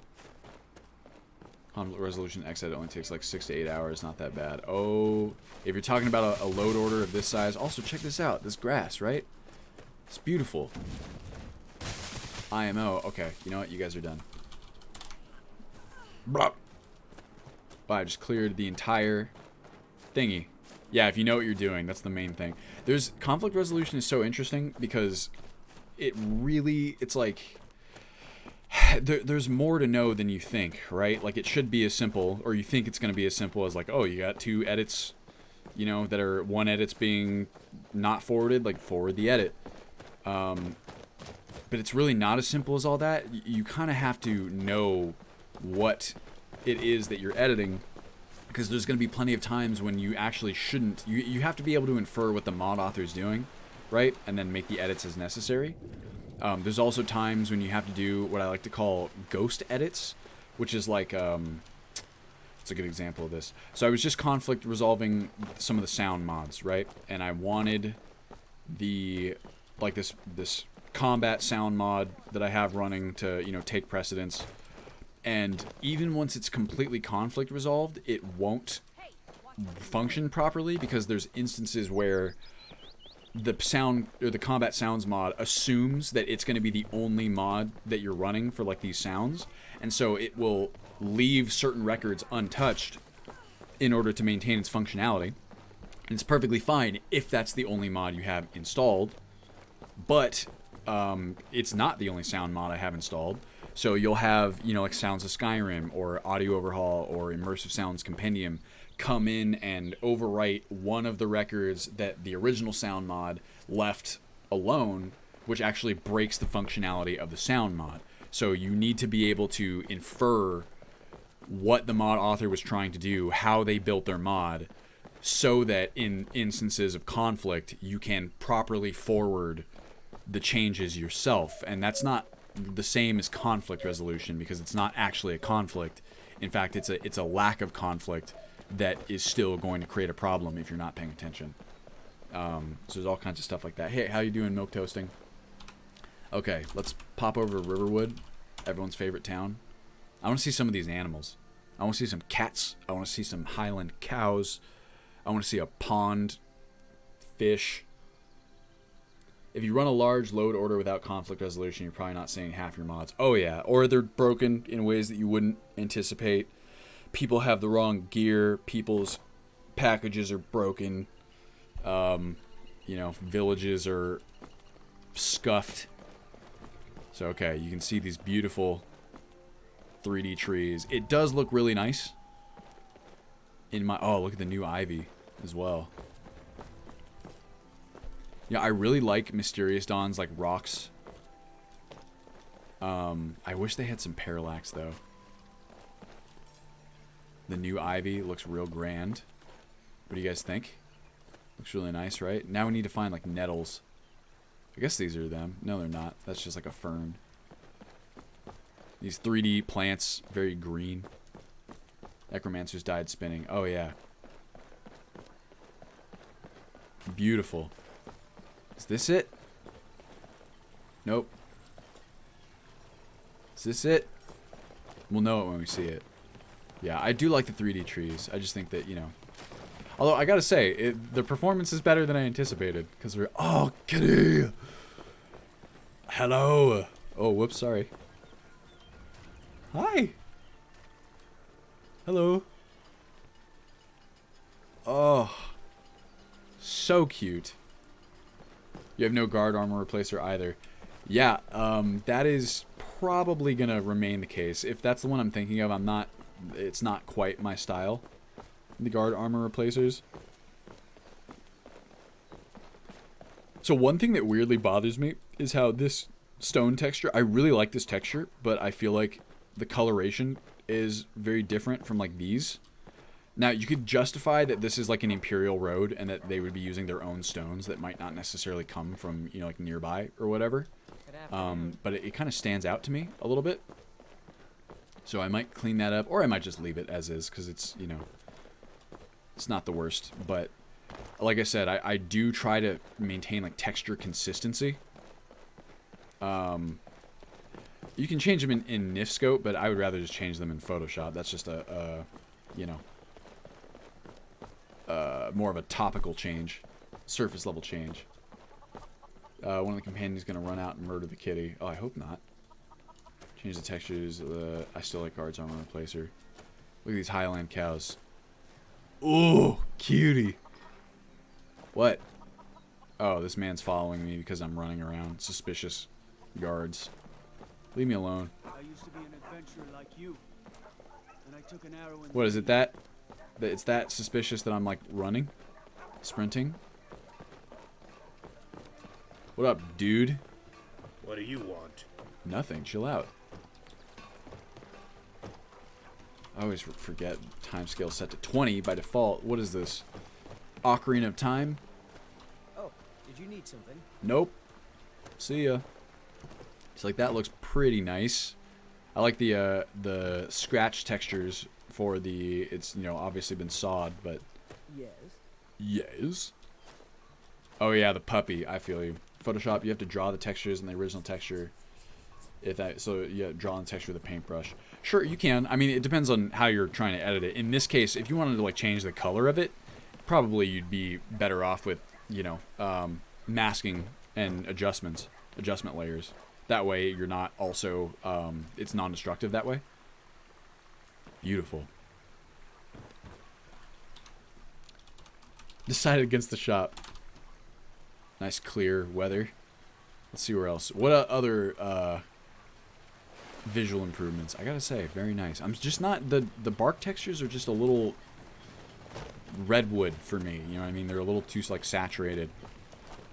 Hold on, I need to take a look at this kind of texture. Wow, look at that ivy. It is really nice. Don't know. I do think that those stones look really nice. It's just, I don't know. Like next to some of the fort textures, right? How do people make whole new textures then? Do they draw it? Yeah, typically. I mean, they'll use photos a lot of the time. What clothes mod is in? This is common clothes and armors, I believe. Plot. The guard following you because you're a Khajiit. Oh, maybe it's racism. Maybe he's just like, what the fuck is that? And his, oh yeah, swamps and ponds. Duh. Okay, let's go to Morthal. This is gonna be big. Someone can draw. Yeah, so usually people use photos as a base, I would say. Then they adjust them. If you're going for like, realistic textures, that is. Ow. Stretch. Important to stretch. I had a weird dream last night where I was at a shop and I was supposed to pick up a an amiibo that was worth like $350. Wow, so the marshlands mod mixed with 3D trees is quite the thing. Also, can we just appreciate 50 FPS here still, right? I mean, if I turn around, I can make it go down, I'm sure. 43, 44. I'm streaming. I got 2 monitors open. And I got a bajillion NPCs. Not bad. If I do say so myself, Let me see here. Jeez, look at that. Big old honking tree. But then the world used to make sense. Deep. Benor. Look at that fucking thing. That's a big chonker.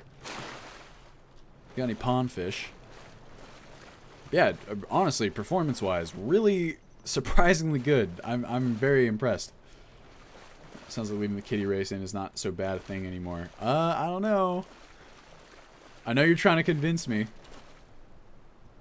I mean, hey, once again, if that's wrong, I don't want to be right, right?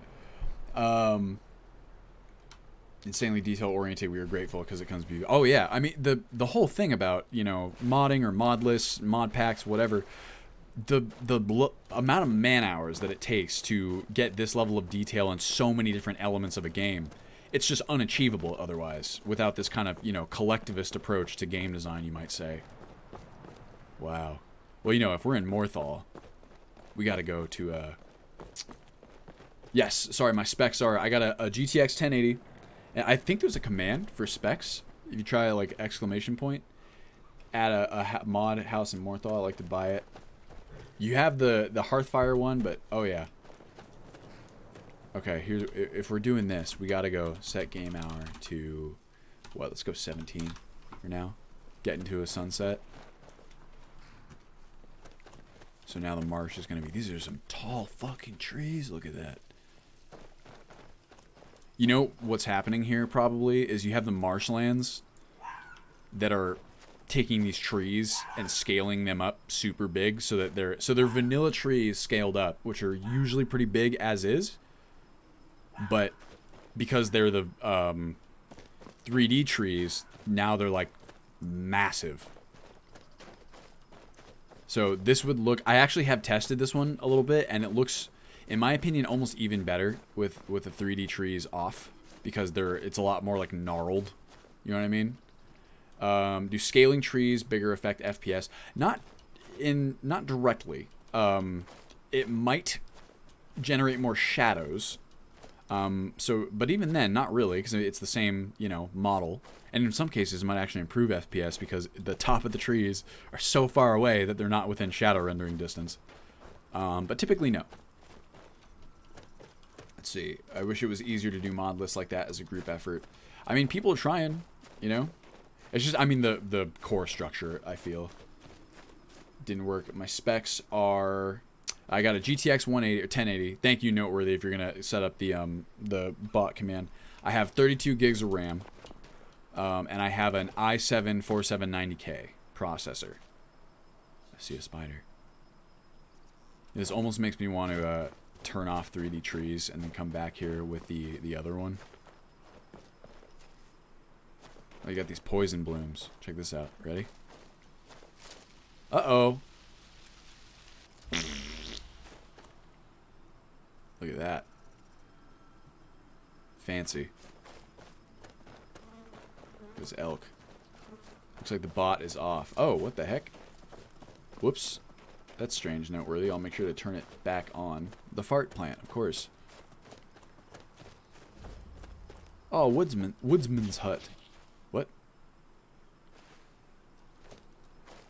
Hello.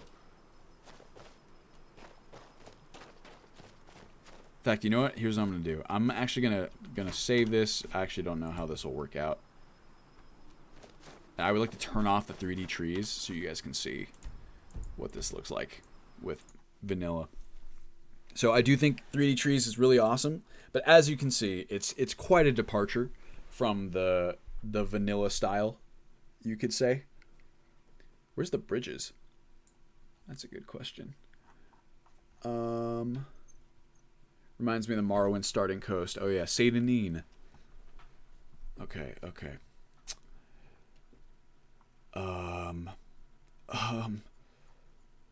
Here we go. Enhanced vanilla trees. Skyrim 3D trees and plants. There it goes. Here we go. Back in again. I want to replace my 1080 with a 2080 Super. I suggest you wait, Noteworthy. The 3000 series is coming out soon, right? Did I miss anything? Imagine a Skyrim GitHub. Oh, yeah. I mean, that's kind of what the Cathedral project is trying to do, right? But it's tough with, like, how plugins are designed and Bethesda games are designed. I feel like at some point there's just no avoiding kind of manual merging into master, right? Or, one of the merging tools. But someone's got to merge it into a master file at some point, which really does limit the kind of the pipeline. Oh, excuse me. Apologies if those are those gulps are super loud. Oh wait, shit. Now I gotta scroll back down. The fart plant. Yeah, and the kitty race is lore friendly, right? I forget. I mean, it is. You said it was, but I don't know. Because once again, if we add a separate race, there are a lot of other considerations that then need to be made in terms of not just conflict resolution, but like balance. Like I have to kind of balance the race myself and like add a whole bunch of stuff. It's a non-insignificant amount of work to add even a single race. And then there's always for me, the race mods are always kind of weird when they don't add in, other like half Khajiits like around. Like maybe there's something that does do that, which is always kind of strange when you're like the only race of this character, right? Oh wait, no. Well, I can try loading. It might crash the game though. But I can try loading our old save because I want to play as Eartha Cat, of course.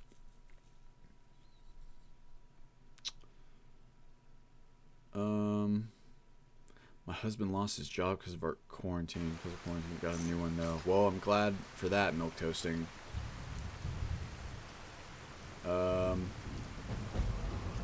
Whole idea of half something in Elder Scrolls is complicated. Yeah, there's that book, right? Racial phrenology, phenology, something. All right, let's see what happens. It might just crash. Might not though. Why is it freaking out? Excuse you. Quit to main menu maybe first. Racial phylogeny. This is the child always inherits the race of the mother. That's right. That was like the basis of Wraithen. Yes, that's okay. Malakath. The Daedric Prince of Curses and the Spurned. Many orcs worship him as their god king. The incel god, if you will. Pretty cool, though. We need a texture fix for some of these statues. Ahaha. So this is what it normally looks like, the marshlands, right? Without 3D trees. It's very overgrown. I recommend against buying GPUs right now. Uh-oh. Did I just get poisoned? By a poison bloom or something? Just because the new ones are going to come out and they're actually supposed to be less... Oh, hey. This is cool. Walking through water is supposed to be slower. With this mod that I have enabled, I do like that a lot. It's a nice touch. Hey guys, Morthal swamps. Pretty cool, right? I wonder if the marshlands isn't a bit much. You know, it's a big old thing. Testing the mods for my list. No, Sacriletus. We were testing a lot of the mods. Well, so one, we're testing the mods from Dylan James' list earlier. The one for Morthal, there was like a bunch of improvements. Also, where's our muckmen? We haven't seen any of them yet. Oh, spiders. Gross. A lot of spider webs around here. Oh, wow. A lot of spiders. Look at these. Oh, and these ones look like they need to be edited to have their meshes fixed by the ENB subsurface scattering patch. Spindle Wisp Glade. Oh, that's a big spider. Where's all the snow? Oh my god. Hopefully no... Ugh. Hopefully no one's arachnophobic, because there's spiders. Look at this thing. There's a lot of spiders here. Where's all the snow? There's not typically snow in the marsh. The problem with that water slowing mod is you already have a speed debuff in a stack. Even small puddles you can barely move. Yeah, I can see that. Requiem kind of does do that too. Who the fuck is camping out here? You're crazy. Oh, I guess no one. Oh, it's a poison bloom right in the middle of that campsite. Can you guys not? Yeah. Oh my god, look at that big boy. Whoa. That one's pretty big too. Whoa. Can't get me. Mod that changes spiders to wolves. Yes, I actually plan on supporting that mod because there's a lot of people who are legitimately like terrified. Oh, that's a weird texture. It's like kind of tile repeating. It's alright. And then the glaciers. Pretty. Or maybe that's the refraction mod. I can't really tell. Absolute unit of a spider. The Nordic snow texture. We should... Here, let me... Oh, I got a front leg injury. Oh, wait. I inflicted a front leg injury. That's what I'm talking about. Stone Hills. Why does the 3D trees mod change the 3D style so much in this area? So it's a combination... Liukadar. It's because... So we have a mod running called the Marshlands, right? Which is like... Throws a bunch of trees in there and it scales them up, obviously, to create this overgrown kind of feeling. And because 3D tree... Like, what you see there can't really be kind of attributed to 3D trees. Because... Oh. A fight. It can't really be attributed to 3D trees because 3D trees changes the model to be maybe, let's say, a little bit bigger. And then the marshlands changes those references of the trees to be scaled up hugely. It creates that kind of that thing that you see there where, you know, the trees are massive. but normally they're not. Svog. Rough life, dude. Ah, beautiful, majestic mountains. Here, let's set game hour to 12, because I really like, with the Nordic snow textures, it's actually weirdly hard to get consistent snow coloration across all the different textures, or across all the different, wow, look at that big boy. Red Warg. What are you? That must be marshlands? Oh no, populated caves and dungeons. How about that? Stop. Stop. That is a big fucking wolf. Look at that boy. Gotcha. That takes care of that. Let's see. Always run potatoes, laptops, just waiting patiently for go big or go home. I would definitely wait for this next generation. The 2000 series, they're cool cards, but they're overpriced, and they're going to be replaced quickly. Yeah, so what I was saying before is that it's really hard, actually, to get all of your snow textures to match in terms of coloration, and I'm pretty proud of the fact that we've got that going here. And also that the snow color doesn't look like foam instead of snow. That's a big one. Like, this looks like snow. A lot of the time you'll see kind of snow texturing that looks like foam. So I'm actually quite proud of this combination of snow mods. Also, you got this business going, which I really like, where the... What's up, bruh? You hiding from this fight over there? What's going on? Having the snow cover the roads like this, I just think looks really, really good. Refracting model makes snow over ice look weird. Gotcha. Yeah, we haven't tested that one out. Let's get a Frost Astronaut. Boom. Like you said, me. 1. That's a Flame Astronaut. Still looks cool. Not quite what I'm looking for. I'm gonna sneeze. Excuse me. I do not have footprints enabled at the moment. Also, let me get this. We're saving. That was when quarantine hit. I got furloughed. There were deals on Amazon. Just went for it. What do you have right now, Ron? Was it you that said that you have a 1070? If so, I mean, it's not a bad card by any means. My 1080, it's not even a 1080 Ti. Oh, I know this one. This is Matthew's 3D stone walls, right? I do think they look good. But these rocks, this is a weird kind of thing that I have. These rocks are way too huge to ever be used in stone walls reasonably, unless, you know, the person who built them is using telekinesis, which does exist in the Elder Scrolls, you know, series. But it is rare, right? Here, let's see. Yeah, like these are huge stones. Like, no one, like, stones are so heavy. They do look good, but it's just, I don't know, it's tough for me to go with. I think probably one of the better ones that I've seen. I really like the one that we have now. But there's, what is like the stone wall mod, Skyrim? It's actually, is it 3D stone walls? No, it's one we just looked at. Duh. Yeah, here we go. I give you 2 cows, you build this fence for me. Telekinesis is broken, doesn't work anymore. Why not? Thought that was the port from LE.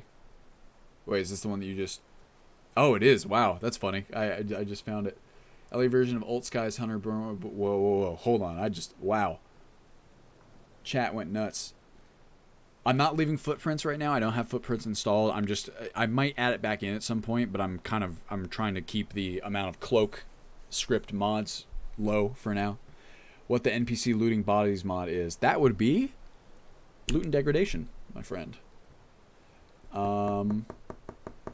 Rest of the build. Oh, thank you. Did I sneeze? I don't even remember. LE version of Old Skies Hunterborn have an option to visually show skinned wolves. It does not, but wait, does that happen in Hunterborn by default? Because it happens when you have Hunterborn and Hunting in Skyrim together, which we do have now. Maybe they hired... That's actually a good point. They could hire giants.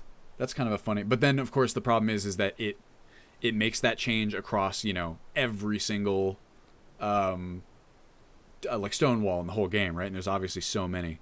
So this is a good one. This is a classic, right? Therein we have the issue of, see, that looks pretty good. I actually prefer if it was like a non-GIF version. Forgot I had this muted for the past hour. Yes, Hunterborn plus hunting in Skyrim. So like that does look good. Just once again, I gotta, texture consistency is key for me. So if there's ever any instances of the stones not, see, like the problem is that, so you'll get these, right? And you'll have like several different texture overhauls in addition to this editing stuff. And like, so the rocks in the background, these look like they might match like the vanilla rock textures, but we have the Majestic Mountains rock textures, right? Mountain textures, which don't match. So it's like this whole big old thing. Bethesda actually cut a quest in the Stormcloak questline. You make an alliance with the Giants. That's cool. I love it. I love the idea of Stormcloak Giants. Yeah, in Civil War overhaul. In fact, if you look at the original trailer for like Ultimate Skyrim, there's one of the Civil War Giants in there. See, that looks pretty good. What am I looking at? You got stone walls. Sure, let's see. Those textures are a little strange to me too. It's just it's tough. I really like Mysterious Dawn's textures. They're just kind of not parallaxed, right? I don't know. I might go through. I gotta figure out what's causing the I think the Mysterious Dawn's like stone textures or road textures, that's where those are coming from too. I might leave those in. I don't know how to fix the glowing snow on refracting surfaces. You find out, hit me up. I believe the particle patch, the EMB particle patch, would have like a good tutorial for you there. I don't know. I think things look fine as is. I just want to, like, if anything, there might be kind of a mismatch in the nice hit. Oh, Vigilant Estendar. Wow, I just created the perfect... Okay, see ya. I say the perfect combatant for you. Are you friends with me? Kind of looks that way, doesn't it? Yeah, they're not hostile to me. That's pretty cool. Wow. Wow. Okay. The refracting looks super cool. I gotta say. Yes, Apollo Down released all his mods into the public domain. Now we got people kind of editing them and stuff. I think that looks fucking rad. I don't know about you guys. I'm really digging that. Now you said, someone said, Vengeful, was it you that said that, it'll look strange on ice? Right? Look at all these naked people. Enhanced blood textures in the snow. Looks great. Please don't demonetize me, Twitch. Rustic Daedra. Oh yeah, the whole Rustic series, right? COC to Winterhold. Fair. Exterior. O1. Bam! Alright, well, I'd like to keep that one if it doesn't have any strange interactions. I kind of want to take myself... So I really like the Underground, Skyrim Underground. Okay, no, Underground, because Skyrim Underground is technically a different mod. The Underground textures for, like,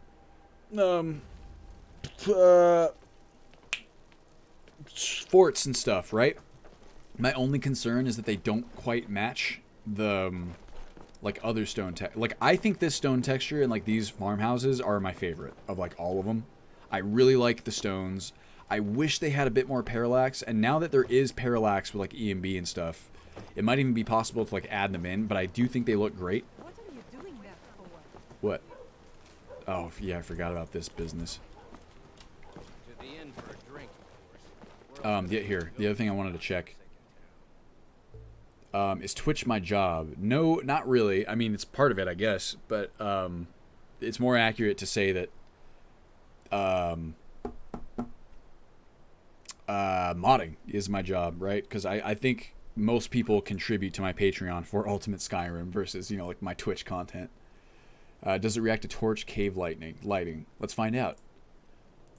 Sacrilegious, that's awesome. Sacrilegious is the king of immersive tweaks like that. So I wanted to come over here.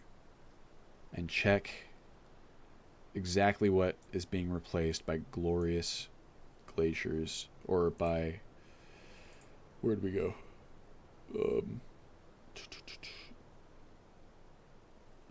Where's the heckin', there we go. Okay, so it's replacing these dungeons, caves, ice frozen. How come these are still being overwritten by glorious glaciers? Because the archive? This must have an archive with it. It does. Okay, well. That is unideal. What landscape are you using? Generally speaking, Mysterious Dawns.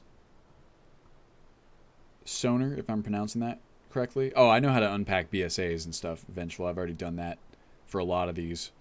Where am I? Hold on. Nope. Here, that'll work. Thank you, though. I have, you can see right here, Bethesda Archive Extractor is my personal favorite. Check which out if I didn't before. What is this business? Yeah, we were just looking at this. Once again, it is nice. In terms of the mesh, it's probably the best out there, or close to the best, one of the best, however you want to put it. Here we go. Alright, so Mysterious Dawn is mostly handling the landscape textures and stuff, but for like underground, right? We've got some new dirt and road textures. Blended roads, of course. What is being overwritten by blended roads again?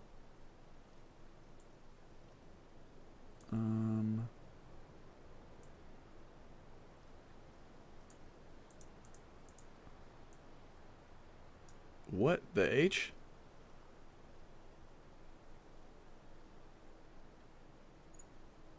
It says it's overwriting something from blended roads, but I can't see. What? Well, I don't know. Oh, it'd be up here, duh. There we go. Yeah, so it's the bridge texture.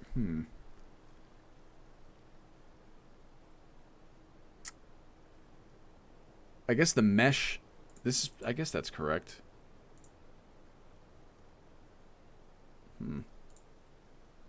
I think the texture is working properly. It's just that bridge mesh looks strange.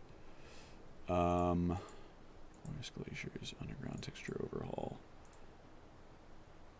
So that's the one. Hold up. So Gloria, that's fine. Excuse me. Sorry, I'm kind of in my brain. How practical do you think it would be to make the dragon bones as dragon skin texture?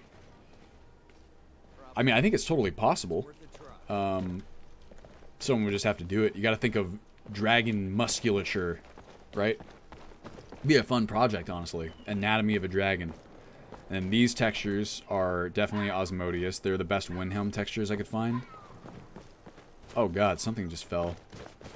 Our classic NPCs on horseback. God, I love the Majestic Mountains textures. You know what I mean? Oh, hello. Oh, here's the nettles. Very cool. Don't know if they quite match, but let's go down and check the... They are very pretty, aren't they? I guess maybe they can be left alone. Can I not sprint? Why can't I sprint? Oh, there we go. Oh, I am sprinting. I'm just not moving very fast. Whoa! Boom! Alright, so this still looks like Glorious Glaciers to me, but I could be wrong. Hello. I'm gonna move a little bit faster here. You're a cat, right? You should move faster. 200. Woo! There we go.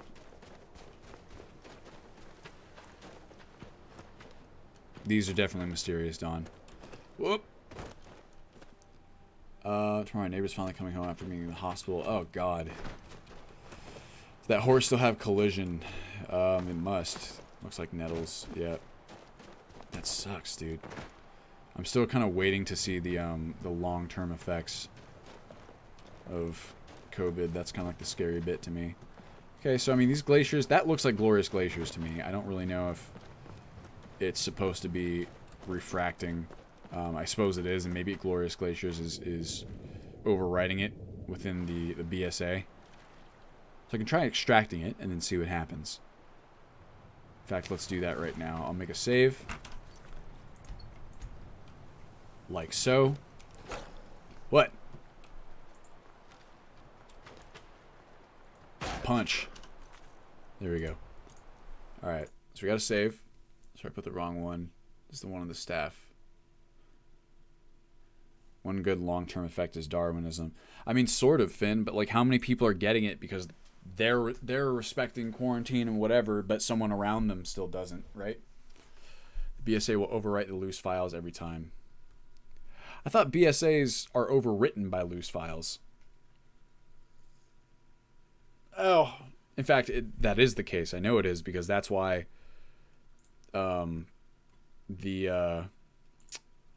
that's why we're, even though this mod is much lower than Glorious Glaciers is still overwriting it. Yes, loose files overwrite BSAs in every instance. See you later, Hand Lantern. Thanks for joining us. Yeah, well, so the downside of loose files is that it takes longer to load. The upside is that you get much more granular control over, textures and stuff. With the horse collision, they tend to get stuck in my game with all their animations and collision. Go on, that's weird. Very, very, yeah, the problem is dumb younger people get better. Meanwhile, infect smarter older people that die. Oh, sure. I mean, I think Darwinism applies in some instances, but it's because it's a pandemic, right? You just end up infecting so many people who kind of didn't really have a choice. It's rough. It's really terrible. And I'm afraid, you know what I think is going to happen is, so there's obviously, so here in America, if you guys don't know, there's a lot of people who are like, really, they don't buy that COVID is a big deal, or they just don't want to wear a mask because it's ingrained in our cultural DNA that no one can tell me what to do, like whatever. And there's all these, so those types of people, it's really hard to get through to them, right? Because they're dug in, they think that way, and they don't want to change their minds, and they're really not gonna, no matter what you show them. The only thing that seems to change their mind, and it makes sense, and this is what we're starting to see. It's like for those people, I think that the entire thing is theoretical to them. The whole issue is still theoretical until they get COVID, or someone close to them gets COVID, or someone that they know, like someone within their family, whatever. And then they go, oops, oh geez, I guess this actually was a big deal. And then they learn. And so we've seen article after article of people having this exact experience. For these people, there's no either willingness or ability to empathize with people outside the in-group, right? At least this is my understanding. And so it's like, no, I'm not slightly inconveniencing myself for someone else or whatever. Oh, it's not real or whatever, And I think that when you believe a certain way and, you're really dug in, it really takes a lot to get you out of that mindset or to change your mind. But one of the things that is a strong enough force that can change your mind is actually knowing someone with COVID, witnessing someone struggle or pass away from COVID. That's the kind of thing that really forces a person to go, oh, okay, maybe I don't have the right of this, or I'm not thinking about this clearly. I think most people are capable of it. Like, people are smarter than we give them credit for a lot of the time. Sometimes not, but most of the time I find. It's just, like I said, it's not real yet to them. It's still theoretical. But so you have, people who are like, there's that one, oh my God, there's like this 30-year-old guy who like threw a COVID party essentially to like kind of laugh in the face of COVID, right? And then he got it, and then he ended up passing away, and the nurses said, like, up to that point, that there was like a moment when he was like, I think I made a mistake. That's just like what it takes, right? Oh yeah, CT Bolsonaro, he's great. I empathize with you there. I want a tool to be able to edit files in the BSA without having to extract them. Yeah, I feel you there, Sacriletius. Flat Earth lizard overlords. Even then, some of the fuckwits don't get it. I mean, that is true, Ranga. Not everyone is going to be brought around. There's some people who are just dug in and are never going to change their minds no matter what. But I think that there are also plenty of people who seem dug in, they are, but who would change their mind once it actually affects them, right? Problem is humans are really bad at understanding exponential growth. COVID really isn't a problem until it is. Growth is really slow where I live right now, but it could easily change if we all went back to normal. Sure, it's like, well, the idea of, yeah, I guess exponential growth is a good summary. Shouldn't have to be told to be respectful of others. I guess that makes me a fuckwit. It's just that they don't, you know, it's I feel like it's just kind of like tribalism. Psychology of America being too libertarian for things like pandemics. It was, oh yeah, I mean, America is hyper individualist. Without getting too political, hyper individualism is something that has been proselytized by the right for years and years and years and years, because frankly, if people are hyper individualized, they're much easier to take advantage of. You know, so you get that whole analogy of like the one person with one cookie, and then, or like a working class person with no cookies, and then a middle class person with one cookie, or lower middle class, and then, you know, the ruling rich class with a big old stack of cookies who tries to pit the other two against each other and says, hey, that guy's trying to steal your cookie. They're just, when you pit people against each other, you know, they're easier to take advantage of, and I think that's what we're seeing. Bill Gates, oh yeah, well, okay, to be fair, Bill Gates is obviously he invented COVID, clearly. He invented it so that he can sell us the vaccine, which is also going to inject the 5G chip into our bloodstream. Duh. Where would these people get the crazy idea that the virus is a Chinese hoax? Gee, I wonder. Really sympathize with those who don't like the quarantine because freedom, you're denying it or endangering others. Well, yeah, I mean, no one likes to be told what to do, I guess. You know what I mean? Or no one likes to have I mean, quarantine is hard. It really, really is. People are losing their jobs. I mean, it's a lot harder because of, you know, how our country is structured, we'll say. But it's hard for everyone if you just take that as a baseline assumption. Even if you haven't lost your job or whatever, like, quarantine is rough. Like, you can't see the people that you love. You can't do a whole lot of things that you used to enjoy doing. But, I mean, you know, not to state the obvious, but, like, it's something that we all kind of have the power to affect together. And there's people who just aren't going to go that route. Debating what to do with school right now here. Kids going into 5th grade. Oh, yeah. I mean, it's like the idea that kids can't go to school, right? Like, because of it's too dangerous. It's awful. Like that kids can't have that experience. You know, that kids who graduated last year from high school or college or whatever, like, didn't get to celebrate the way that, like, they should have. Like, it's these little things. I guess they seem little, but they're not that little when you're having experiences taken away from you. And yet still, to me, it's like, okay, well, we can't send kids to school safely. Like, it's going to be crazy for the pandemic. And the idea of, like, Betsy DeVos and all of your Department of Education, like, they don't care. They care about money. Like, that's all they care about. They don't care about kids. Like, it just seems clear to me. I think it's clear to anyone if they're presented with the actual information. You know what I mean? What are your thoughts on HDT equipment and cloaks? I think they're great. All of it's great. All the you know, jingle jangling equipment and cloaks and stuff. It's just a huge performance impact.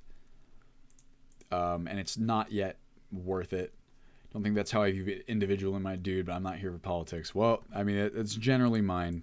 I tend to, I mean, I won't bother getting further into it, but you know what I mean? To me, it's like the idea of people's freedoms being stripped because they have to wear a mask is pretty much a non-argument. Immersive Dragons is amazing. Gives dragons far more realistic, awesome size / wingspan. I have seen that one. So hard on the kids, but people they love dying would be harder. Yep. It's just, like I said, I think it's still theoretical. It's like they don't think that's what's going to happen. You know, like no one, even like the most devout conservative or whatever, they're not sending kids to school or supporting that because they are fine with kids or grandparents dying or whatever it is. They don't think that's what's going to happen. There's a lot of information that's been fed to them that says that's not what's going to happen. And to me, it's tough because then it's harder to look at those people and be like, you fucked up. It's like, yes, like we all are responsible for our own choices and actions, and we're also, you know, more or less responsible for where we choose to get information from. But when you have entire propaganda networks that are geared towards convincing people this way, it's that to me. It's like have you guys seen Castlevania? The anime version of Castlevania, right? It's super, super cool. And in the first season, there's this great scene where, you know, like, spoilers for Castlevania if you haven't seen it yet, but the whole kind of arc of the first season is that the church burns Dracula's wife at the stake. It follows the plot of Castlevania 3. The church burns Dracula's wife at the stake for being a witch. Spoiler, she's not. Just complete nonsense. Superstitious nonsense. Dracula gets pissed, right? And rains hellfire down upon the populace, monster invasion, and still the church is continuing to go, you know, this is the witch's fault, like we need to do more stuff like that, like, or else more demons and stuff are going to appear. The whole analogy here being that they are the institution in power that is actually responsible for the crisis, who are continuing to externalize blame and trick the populace into, you know, blaming the other, so to speak. And there's this really, really good speech that, you know, Trevor Belmont gives kind of at the apex of the conflict, where he's yelling at one of the priests, and he says, it's like there's the whole angry mob, right, who's been riled up by like the church or whatever. And he goes, this entire mob, all of these people here, they're innocent because they've been lied to. The only one who isn't innocent here is you, because you're the one lying to them, and you know it. You know what I mean? And it's just, it's tough. As was meme, it's true. We're observing the scientific method in real time. You watch the news too much, you get it heavily filtered. People have danced around saying we just don't know 100% yet. Oh, sure. Well, then there's the issue of platforming, like poor arguments, right? It's like when you know, a climate denier and a climate change advocate are given, you know, they're both allowed to be to participate in a debate on, you know, MSNBC or whatever it is. It's almost a legitimate, like the idea of like a climate denialist, like that person shouldn't even have a platform, like in my opinion. You know what I mean? The idea that you say, and what is your take? Like, what is the other side of this argument? It's like it's a non-argument. You know what I mean? It's completely nothing, and yet it's given this platform. Same issue. IMO. What were we doing? Extracting this BSA. Here, we're going to open it in the Explorer. We are going to pop open our wonderful Bethesda archive extractor, of course. And we're going to extract that bad boy to this folder. MO2 mods. What is this? Transparent. Boom. So do that, right? The news isn't necessarily lying when they get it wrong. They're just reporting what we know. Yeah, well, if a news network is reporting something erroneously by accident, then sure. I mean, you kind of argue that the 24-hour news cycle can be responsible for a lot of inaccuracies, which suck. But I mean, I think I'm not talking about news networks accidentally spreading misinformation. I'm talking about them doing it intentionally. Which Discord did you mention, CT? I missed that. Sorry. Massive pro-sense response cycle. Yeah, complex system. You do not know all the variables. You have to act while learning more. Enough of the politics. People are people. I'm a very political person, plot. Let's see here. I'm looking for it, so I'm going to do this. Wait a second. Did it? Okay. No, we're good. Now I can take this and hide. Oh, whoops. My B. Get rid of that. hide this one, and boom. Stats are changing, being updated daily. Discord found that spreading this conspiracy theories in relation to COVID is fabricated. The vaccine is a plant. Oh, it's like a QAnon Discord or something like that. I mean, I don't know. I'm of the same mind. I think that whatever we do, and I mean, frankly, I think that when people have a platform, you know, then you can use it for stuff like that, for like combating misinformation. That's not what I want. Hold on, we're gonna close this. Reopen. I should be able to hide it. Don't believe the climate is changing. Ignoring them won't convince them. You need to have their arguments platforms so they will even hear it. I don't think so, Chosen One, because I don't think that those people are going to be affecting the... They have no power to change climate change anyway. You know what I mean? The average person really doesn't. It's the institutions that support large-scale climate issues. You know what I mean? And, like, to me, when you... I used to think, like, way back when, it's like, yeah, you know, just give the climate denialists a platform or whatever X thing, and then, you know, then people can see, like, how erroneous their arguments are, and they'll come around to the other side. And I feel like scientifically, people have proven that that actually is not the case, and that simply by giving people with a completely erroneous argument a platform to begin with, it does more to legitimize them in the minds of skeptics than it does to, you know, just not have them be able to speak, frankly. It's just, yeah, they exactly what Noteworthy is saying. They dig in harder. The idea, if you are even like a climate denialist, and you see someone who is a climate denialist being given airtime on CNN or whatever the hell, that does more to legitimize your feelings than, you know, than it would otherwise.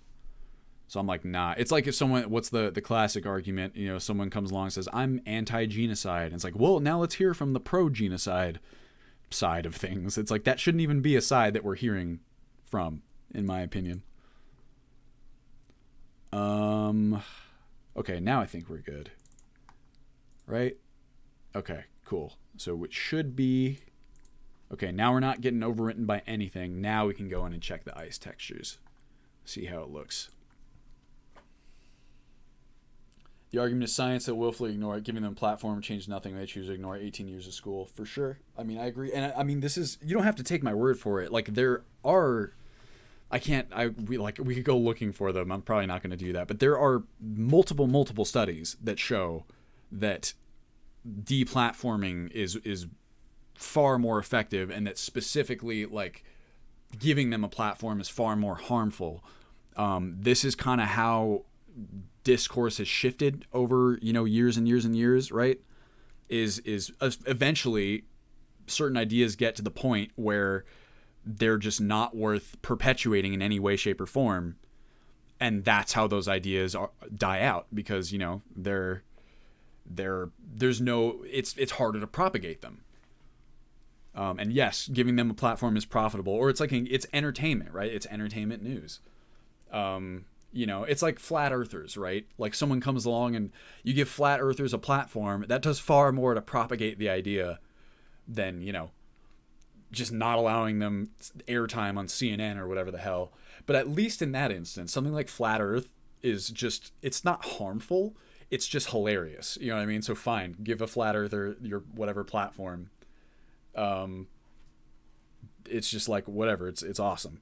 And I mean, I feel like, well, some flat earthers do genuinely believe it, but other ones are just kind of like trolls. But with something like, you know, climate denialism or like COVID denialism and all that stuff, that shit is actively dangerous. That's not, you know, that's not flat earth. That's harmful misinformation. Same with the president here in the US. Yeah. It's oh yeah. Yeah, I mean, our boy Daddy Trump and Bolsonaro cut from the same cloth in some ways. At least based on my understanding. I don't know Bolsonaro quite as well, but obviously his name's been in the news a whole lot. All right, Eartha Cat, let's take a look at this ice.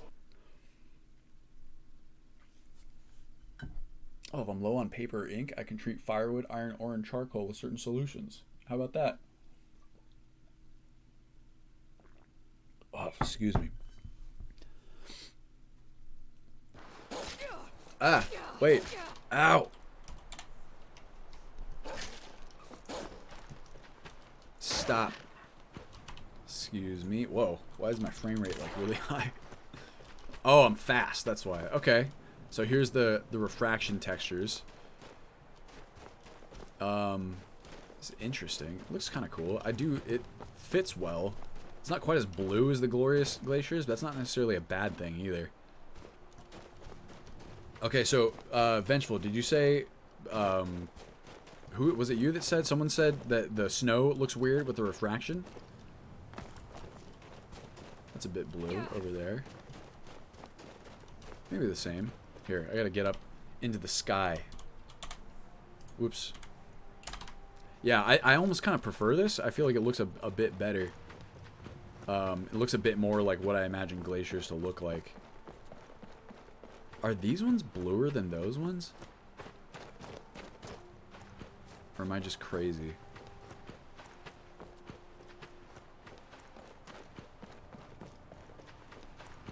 Like, I feel like we might be seeing a mix of Glorious Glaciers and this other one. Yeah, see, like right here. Interview by comedy show how unprepared the congressman were. Said insane stuff. My sons wouldn't date black women because I raised them well. Oh God! So the idea was that he was brought on to be like, look how crazy these beliefs are, and then there were people who were like, yeah, no, look, this guy thinks like I do. Well, yeah, I would say that's very similar. Yeah. So why is this blue? And this isn't?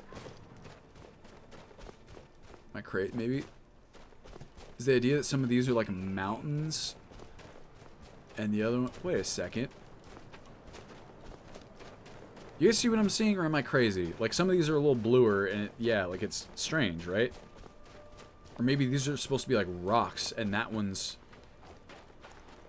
Yeah, I'm stepping on snow is what you're hearing. Let me... Here. I'll exit back out. We'll turn off Glorious Glaciers and then we'll see what's up.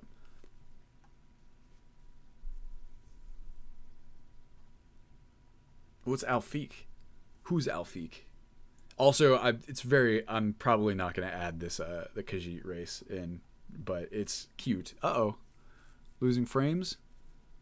No, just my internet went a little weird. So on the blue version of transparent and refracting, Khajiit Alfiq. Oh, staff casting with Magnus May. What?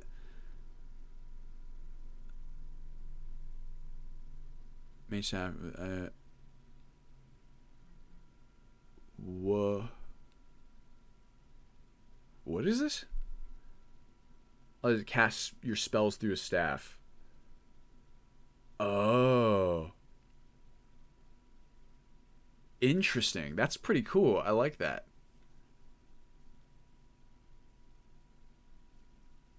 So the idea is that you use staves as like a conduit for your spell casting? Because if so, that's pretty rad. I'll definitely download that one. Sorry, someone already asked this. What mods are you using for the difficulty? Mostly Requiem, I would say, Capel. Also, you could argue that the survival mechanics make things a bit harder, like Frostfall and such. I have a Steam update, DP. Oh, God. Wonderful. I'm going to exit out of that. Requiem is the linchpin. Yes, that is true. That's where most of the difficulty comes from, you can say. The D-level world and whatnot. None of which is in there right now. Okay, so we got this. Let's make sure it downloaded because it doesn't always. Nice. And now let's take Glorious Glaciers and turn those off. Just see what happens. Snow Elf Architecture, ENB Light. That's interesting. What is it overwriting there? Ice Projectile. Okay. I guess ice projectiles have light in ENB Light? Pop, pop, pop, pop, pop. Yeah, okay, subsurface parallax. That's all good. Okay. This one, we might want it above, or below, rather. Alright, let's take out glorious glaciers, and let's see how things look. Then pop them in.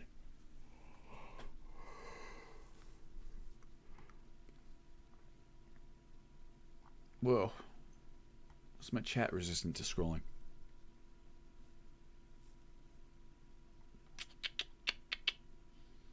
Yes, I'm balancing myself on a snowflake.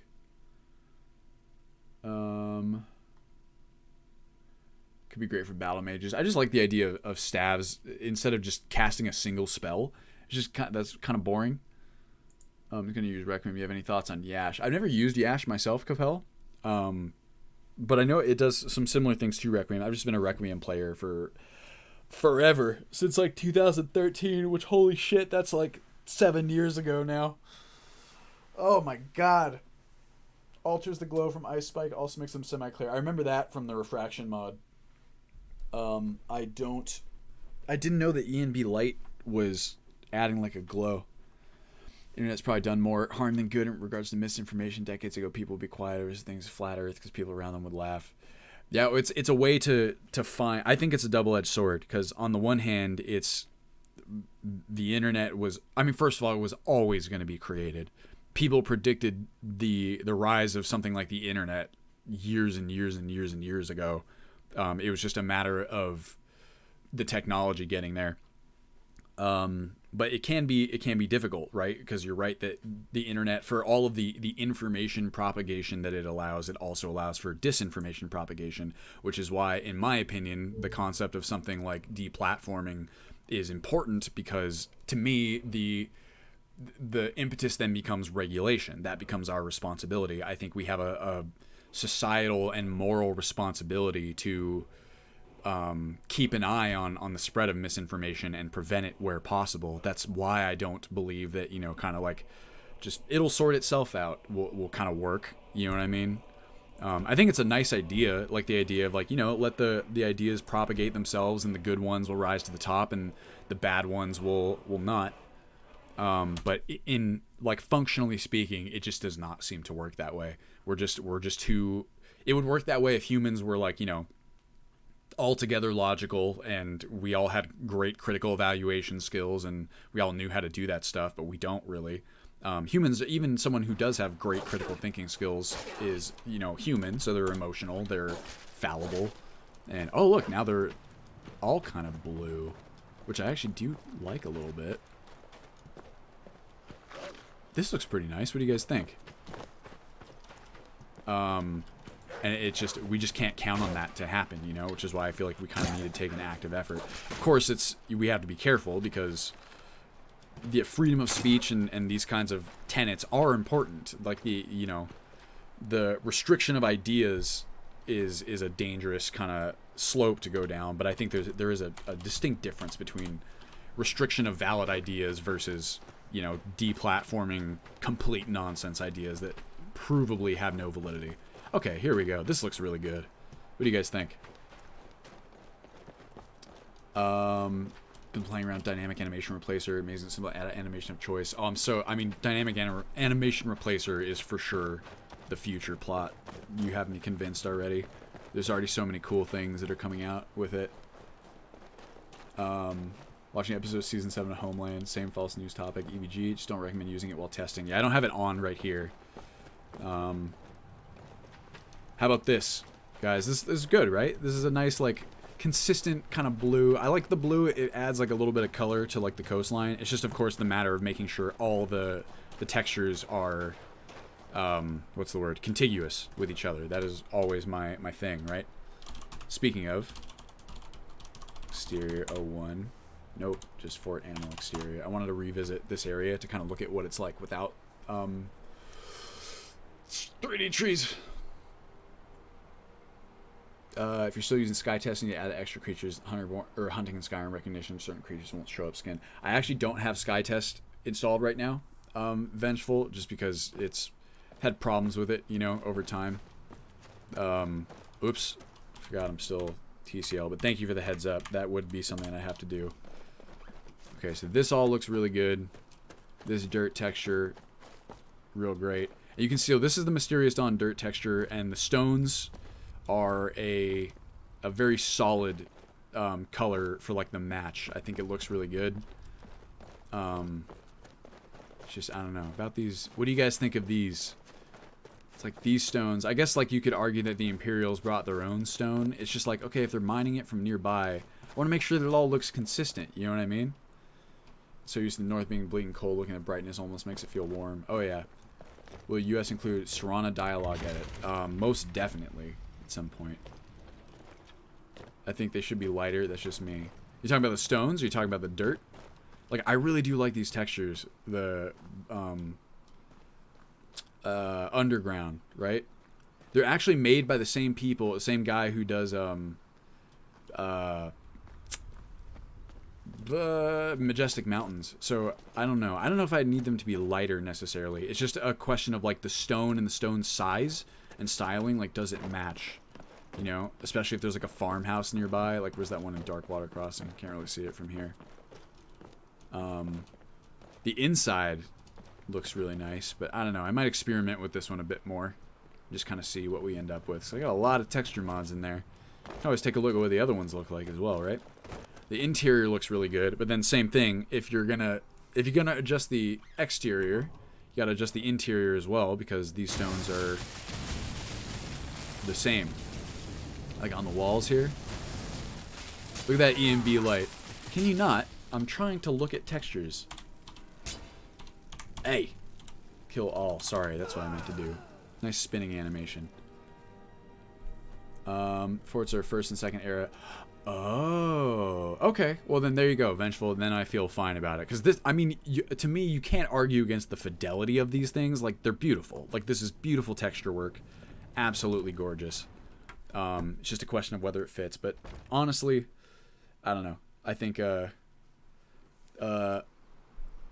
if we have a justification for it, it looks fine. I do think they look really good. It's just that matching business. Whoa, Karens? We're talking about Karens? Karens are a fun thingy, right? I think okay, there's a lot of different theories as to why we're seeing more of that. Of course, there is, you know, one, everyone's stressed as fuck right now, so there's that element for sure. You know? Ugh, I just don't know what to do about these stone walls, everybody. It's like a strange thing to care about so much. They just look a little strange next to these stones, do they not? I have a... Well, okay, that doesn't make sense, though, because they're Mysterious Dawn. But yeah, so everyone's really stressed out. But I was going to say also, if you ever worked retail, you'll know that like entitled customers are not an entirely new phenomenon. It does seem like we have a uptick, though, doesn't it? Which could be like general levels of stress. I mean, also just political discourse is obviously very polarized right now, which I think gives rise to a lot of that kind of thing. Doesn't help for sure. There's also just like, you know, the internet is making more events of these sort visible, like at a faster rate. Dude, the stones don't look right. You talking about the stone wall stones, Rangda? Just to make sure. I don't know there's such a thing as too political for Dylan, as long as people are being civil. That is absolutely true. I really don't mind political conversations. I do. I mean, I'm very political myself. I think civility is important to maintain. At least for the sake of keeping, you know, an entertainment project or product entertainment still as well. But I think it's also important to talk about that stuff, you know, because we're all living it. We're all subject to the consequences of it, so to speak. I think Karens have a lot to do with classism and racism. Oh, I would agree. There's always the argument that, you know, a lot of those, like any sort of entitled customer, you know, it's like the entitlement comes from somewhere.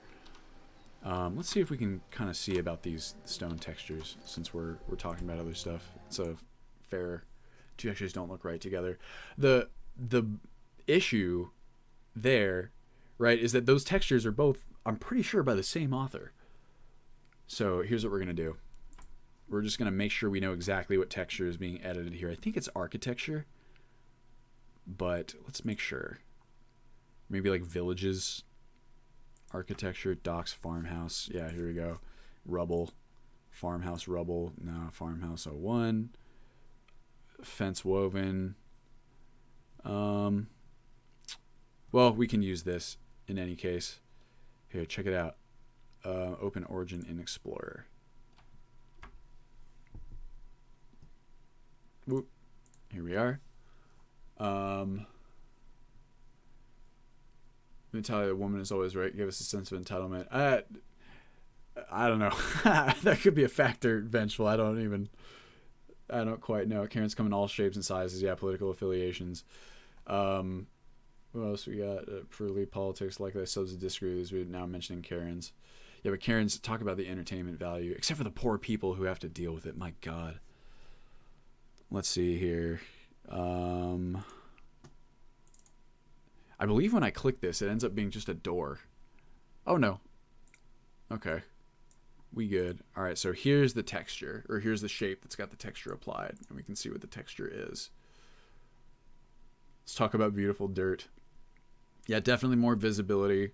And yes, I do think the environment has a factor. I mean, like I said, you know, a lot of people, it's like, not like it excuses it, but like stress is really high for everyone right now. And then, of course, you have that combined Stonewall 01. Okay. That's combined with, you know, people just, it's that whole polarized political discourse as well. As an educated historian, I love discussions about politics, religion, and social issues. I find most people are unwilling to accept others' opinions without allowing emotion. Yeah, we are emotional beings, right? It's so hot right now. Imagine a voluptuous Karen posing the sexy pose. There it is. Oh, you jump from the bars, leap in the reach. Quite a thing for someone with vertigo. Ugh. And Karens are always there. So our society starts sharing stories about them. Yeah, I mean, I think that's definitely part of it. I would not be surprised if there was an uptick in actual like incidents as well.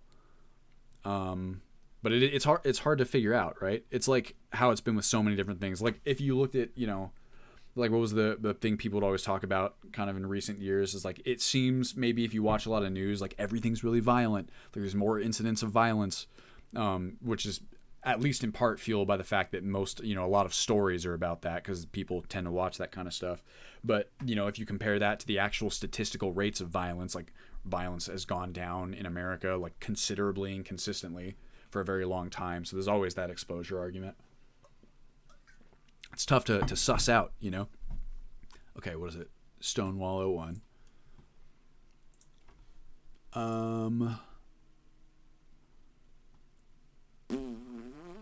Okay. Wait, shit, what was the texture path? I wasn't paying attention. Damn it, I'm going to recheck that real fast. See? My brain gets split in two. I think I know. I'm assuming it's... I'm going to just keep this open. Textures, architecture, farmhouse, Stonewall. Gotcha.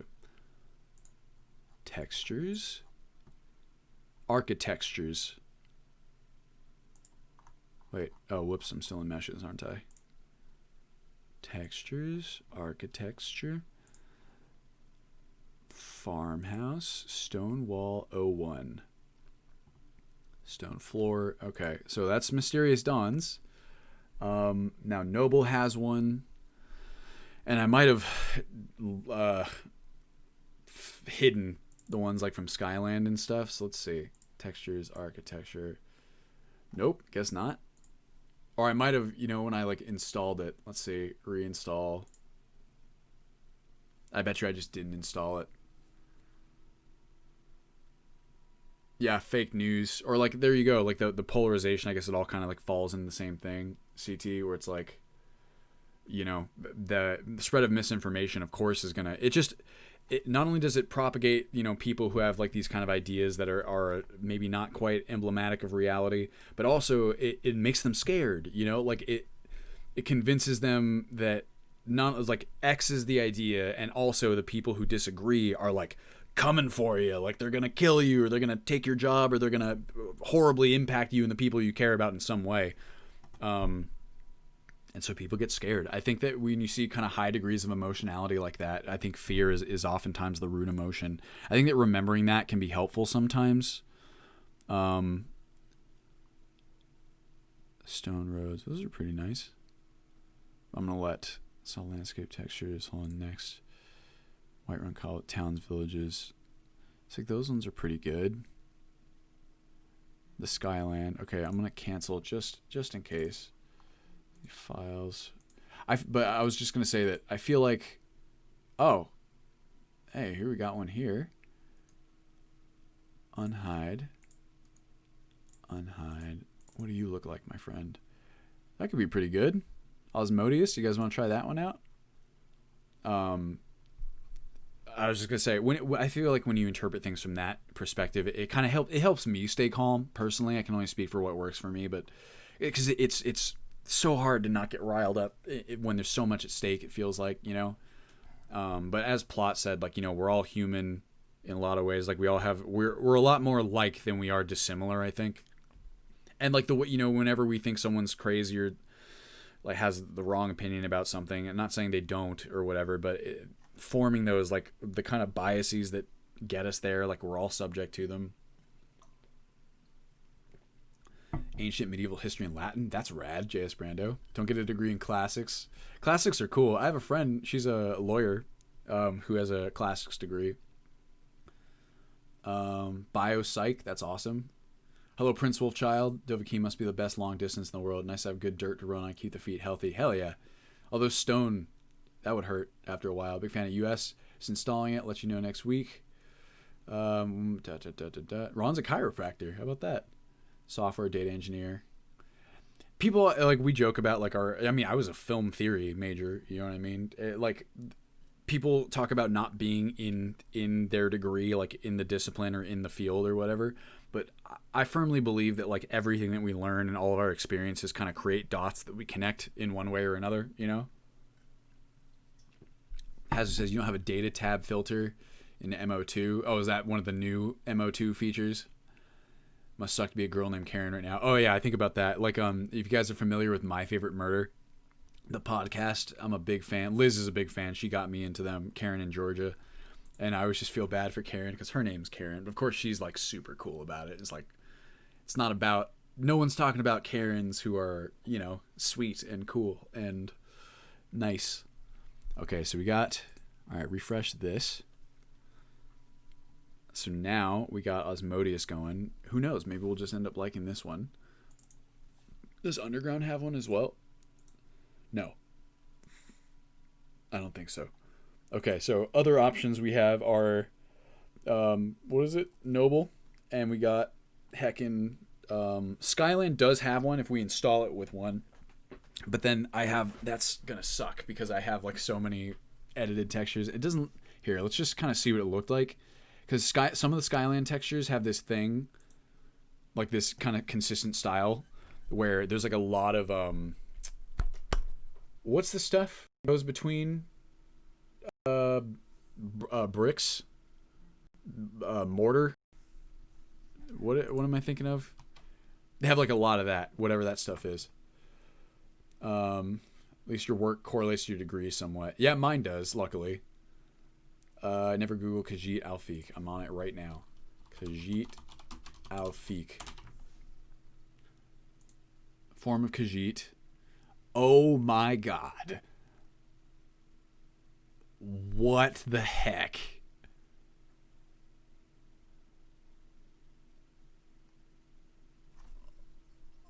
Are you kidding me?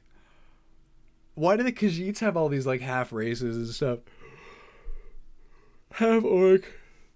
I mean, see, I would love, don't get me wrong, I would love to add these like half races. I really would. Maybe we can in the future. Even, I gotta say, maybe this was your plan all along, Vengeful, but I happen to, maybe the cat race is pretty cool. It's, you know, maybe I'm digging it a little bit, but it is tough. So it's something that, you know, I wouldn't call a high priority by any means.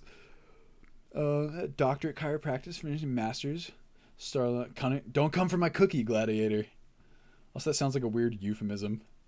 So along with it, it's like The Office, like, no cookie. It's like, but what if I'm hungry? Basically makes you chiropractic physical therapist. Cool. England now surrounded by unis. Consider taking a class or two for fun. Hell yeah. Learning's always fun. And yeah, it's different, right, when it's compulsory, like J.S. Brando was saying. Like, how many books, I don't know if you guys were like this, but there's so many books, like, in high school, it's like, I don't want to read this. There you go. Here's this maybe not uniquely American, but very American, like, you're telling me to read this book, so I don't want to read it. It's like 16-year-old me, and then later, like, in life, I read the book for fun because I wanted to, and I'm like, wow, this is amazing. Like, I really would have enjoyed this.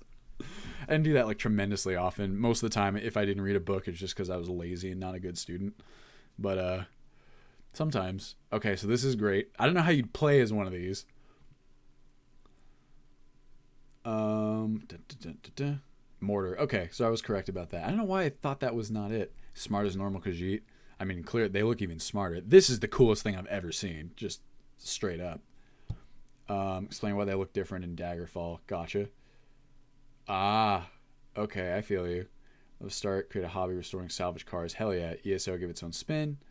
Connect to the circles of the moons by Azura. They have different forms depending on the phases of the moons. Okay, so it's not. So they're still like straight up Khajiit. They're not like a half race. Is that correct? And add AZ tweaks. That's a big maybe, Capel. I think AZ tweaks does a lot of really cool stuff. It's just very extensive. Call that a maybe. Sometimes pretend to be house cats. That means they don't have to work and are spoiled all the time. That sounds awesome. I'm still not convinced that that's what my cats aren't just doing anyway. You know what I mean? Laura's Nords don't trust any domestic cats. I think they may be Thalmor spies. Oh, you're interested that as an image of all the Khajiit. Oh, hell yeah. You don't play as one, you hire one as a listener of the Dark Brotherhood. I mean, they would make excellent spies. Except for, like, you know, once someone realizes that that's possible. Oh my god, there's like a whole fucking missing link thingy.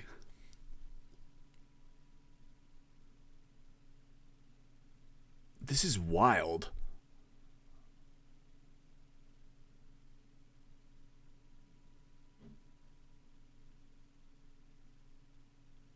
That's so many. That's too many.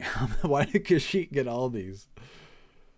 Just very different from. So wait, are the Omes rot half? Or are they just like regular Khajiit that are born in a specific moon phase? Sabercats from Skyrim are Khajiit too. They just never evolved. Damn. That human evolution. It's exactly us. Guys, we're cats. Oh my god. Look at this fucking chonker over here. Azura loves them more than the Dunmer. I mean, who wouldn't, right? Dunmer are great, don't get me wrong. Except for, you know, some of the stuff the Dunmer have done. But Dunmer are cool. Because Khajiit are cats. How do you beat that? You don't. That's why they have different legs. Raven Khajiit born in different moon phases. Okay. Well, okay, so it's not a half race at all then. Damn, evolution is a lie. Khajiit were created by God. Wake up, people. I mean, I think you're right. Wake up, sheeple. Wake up. I can't come up with a cat pun. I wish you could play as a Khajiit. Saber cats would be a bit nicer to you. That would be awesome. We could do that, actually, Prince Wolfchild. Like, maybe instead of, like, straight up attacking, they're, like, more willing to, like, warn, or they don't, like, hunt you or something. Khajiit were spirits that couldn't attain a permanent form. Same for Bosmer. Rough. It's a bummer. So that is cool. Is there, like, an Alfiq mod? Mod Skyrim SSE. Oh my god. They're so cute. They have like little helmets. That's fucking adorable.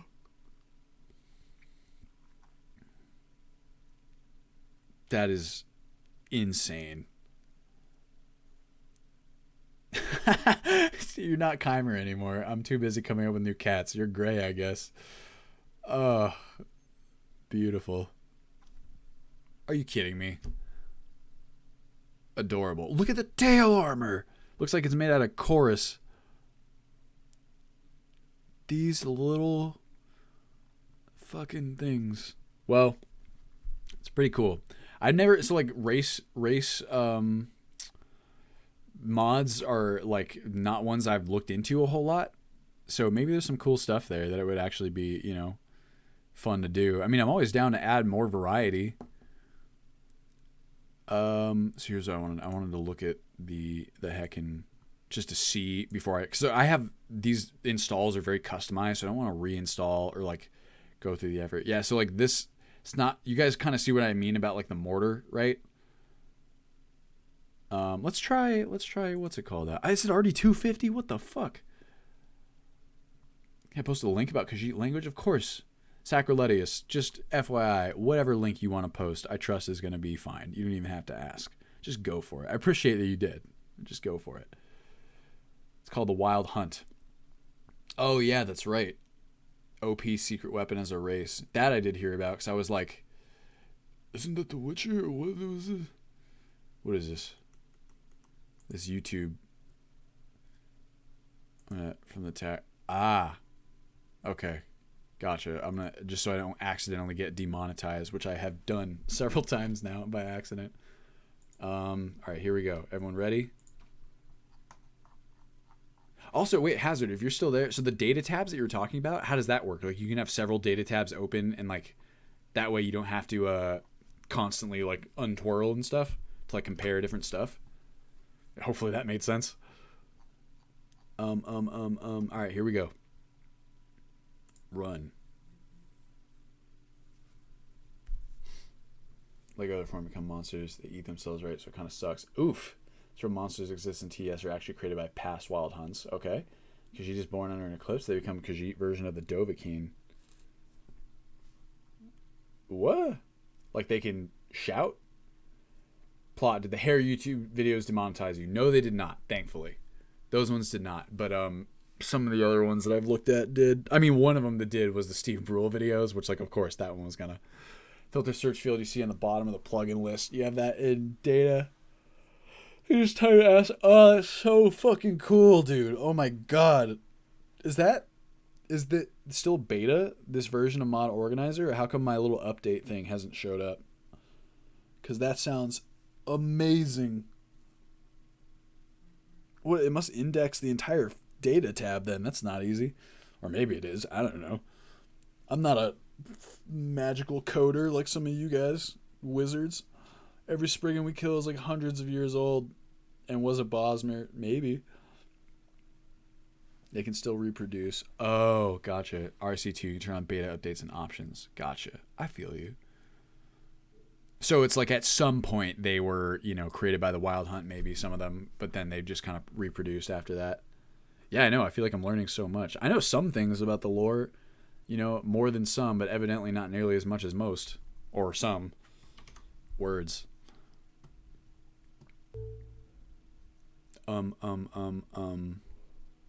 Load. Shuel saves. My girl, Eartha Cat. That's one of the best names that we've gotten. I don't nearly as much as I wish about the lore. Oh, of course. Origin of Khajiit, you can read about it in-game book. Also, we add a bunch more books. I like that. I like mods that add new books, especially with like the new Obscures Arcanium. So cool. Ow! Stop it. You done. Alright, here we go. Let's go to Riverwood again. Here we go with everyone again. Lore as deep as the abyss. The Four Kings. Guys, I really want In and Out. I've not really gotten In and Out because it's quarantine, and it's like, am I really going to go to a drive-thru? It seems maybe not that much more dangerous than... Oh, I'm fast. I forgot. Not a bad texture or whatever, but I don't think it matches. But it's like, okay, this is the road texture. Why does Mysterious Dawns... Yeah, so I was going to go to the drive-thru. Is that... Yeah, see, this doesn't quite match either. And it's also, like, even less parallaxed. Alright, well, that's not quite there. I feel like the Skyland one isn't going to work either. Let's look at the, I mean, I guess, yeah, well, delivery, I'm trying to see, is a drive-thru that much more dangerous than than delivery, right? Why does it look like Arizona? Does it look like Arizona? I've been to Arizona. It didn't look like any parts that I've been to. What Why is it showing me the main menu? Hello?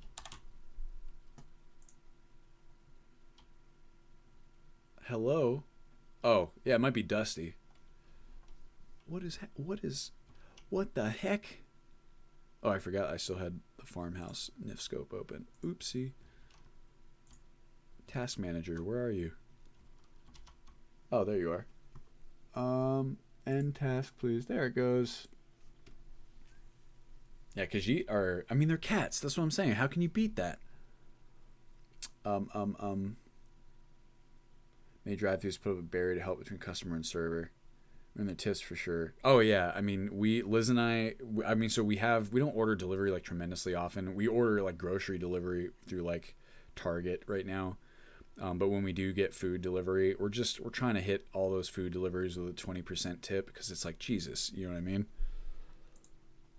Oh, this one's now completely retextured. Oh yeah, because I have a different one in there. I thought it was the refraction. Okay, let's try again. Let's check out Noble's version, huh? Noble's version of the wall, because we got to find it's like one of the formative textures. You need a good farmhouse stone wall texture, right?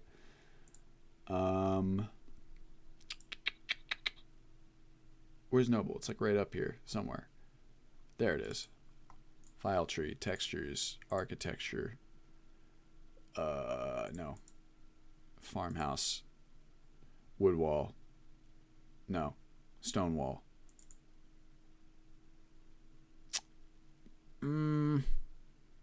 We can try it. I don't know how well that's going to fit either, to be honest with you.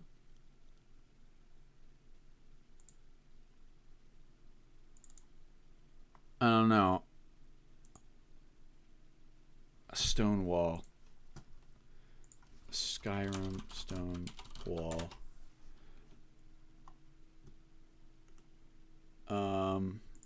SSE. Why do I have caps?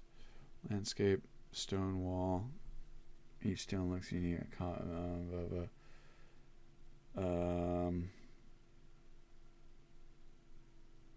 We saw that one. My favorite. And I believe there's like a separate, like MD farmhouses, but I just assumed. Oh, things I mean Maryland. Yeah, these are the same.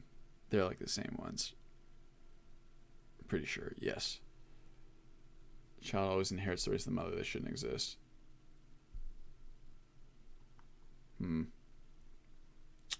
Get food delivery probably 5 times a week. Oh, I wish I could. Better cook than me. It's just too expensive, you know what I mean? Guys, well, we're coming up on the end of the stream here, but I want to find a good stone wall texture. I figure you guys might as well stream it. You know what I mean? All right, let's see here. Stone wall. Whoa, that's weird. Oops. Oopsie. Where's the? Oh, it's by Fuster, our man. Does he have a stone wall retexture? I don't know. Which stone wall? Milk toasting. I need a good stone wall. What's a boy to do? Ivy replacer. Oh, maybe in here he has stone wall. Oh, this one does replace the stones. I downloaded the Ivy replacer. Wait, what? That one looks pretty good. Maybe. Oh, there's a seam there.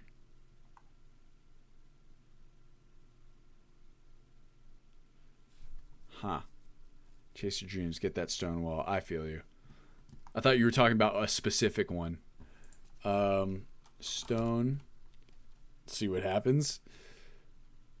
3D stone walls. I mean, we'll try it just because Matthew's stuff is so good. But, you know, in fact, we'll try this one too. We can try several. even. Okay. First things first. Back here. Textures, architecture, farmhouse, stone wall, rehide. Goodbye. Next. Ivy. Ivy, where are you? Ivy replacer. Duh. Right there. Reinstall. Shit. I thought there was a foam mod for that. Am I wrong? Wait a second. Where's the stone? Stone wall. Whoa. Okay, I think we found one of it. What was it?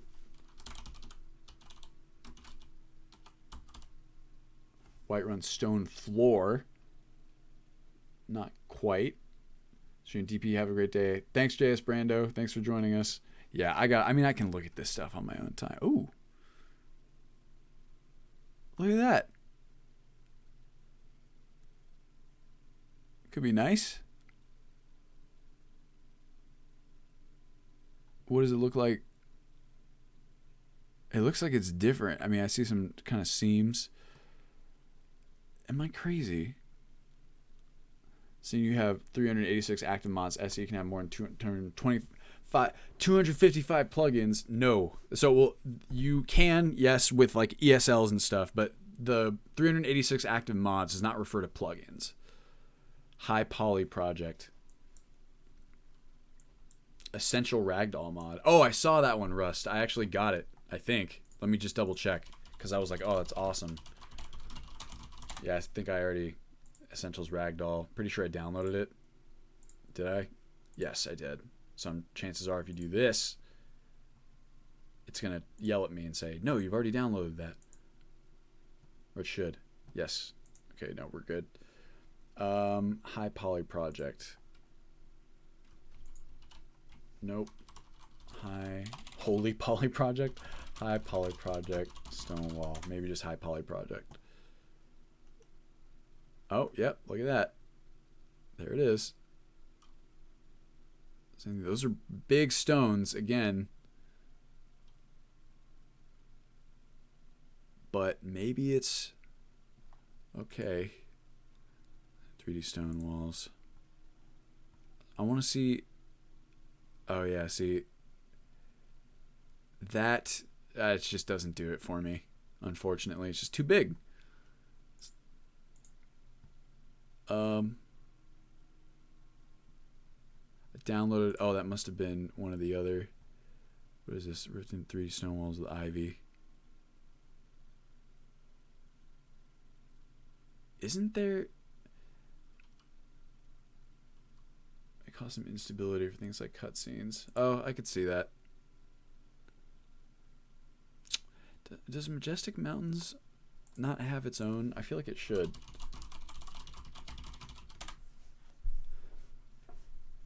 No, shit. Skyrim.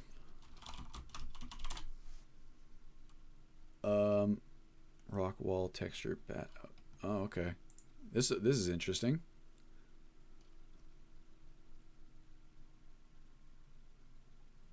Oh, this could be cool. This is kind of, and it might even kind of give us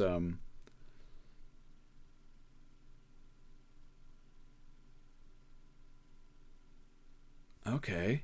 Okay. Guys, I think we oh.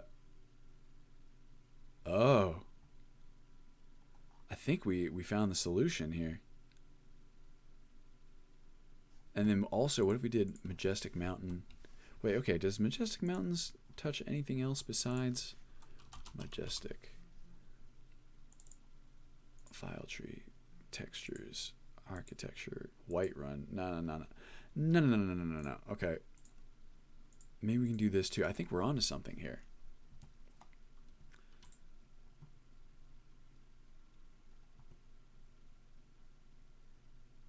Yeah, they do kind of look a little shaky, don't they, Moonlam? Definitely matches Majestic Mountains. Fuck. I wish Cathedral Concept Snow. I wish it has its own. Had its own. I was gonna do Majestic Mountains. Road Stone. Maybe there's one like on here or something. Any cathedral? No. Oh, I always forget to blink and my eyes just hurt. What other kinds of files do we have in here? Main file, dark side, light side, complementary pack, optional landscape textures pack, LOD. Damn it.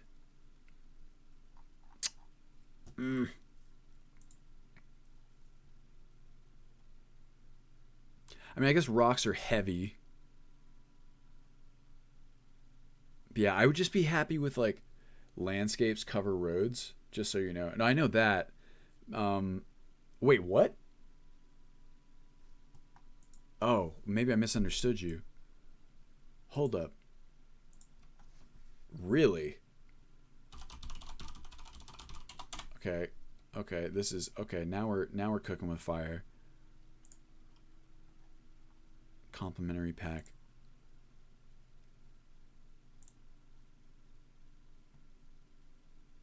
Come on, baby. Landscape. Okay. Dirt path. Oh. Roads. You're right. Holy shit. Well, there you go. I guess we figured out how. Whoa. Well, we can always try this texture pack since it's designed. Well, okay, so we solved that problem. Thank you very much, Vengeful. Now it's just the stone walls still a thing. The high poly project, I don't know. Maybe it'll look fine. Let's just try it, okay? Let's check it out. Floor horn candles. I've not even, I mean, evidently I think something uses this. It must be ooh, this is nice.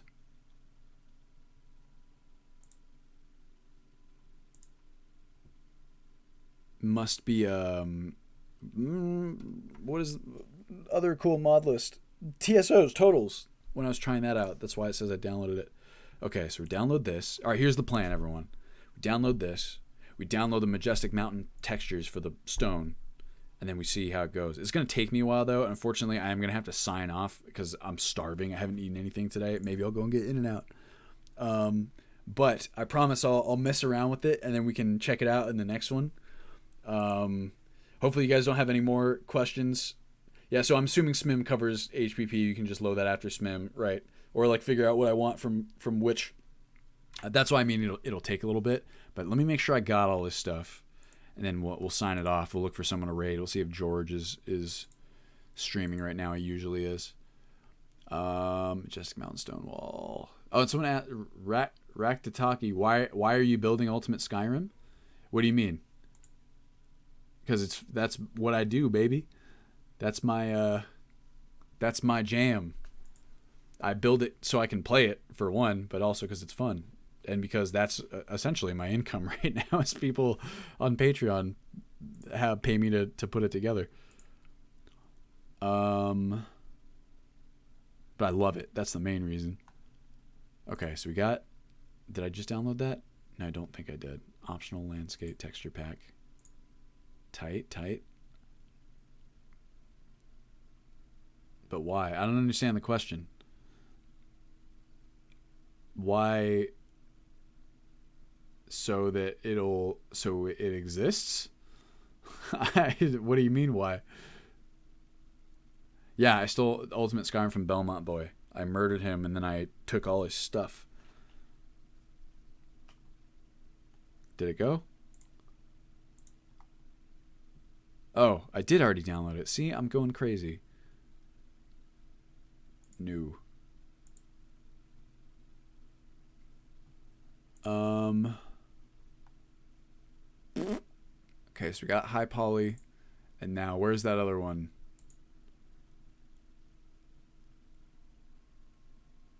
Maybe an animated armory patch for US. Oh, it's awesome, CT. Thank you. Justice for Belmont Boy. What do you think of TSO skills for TSV?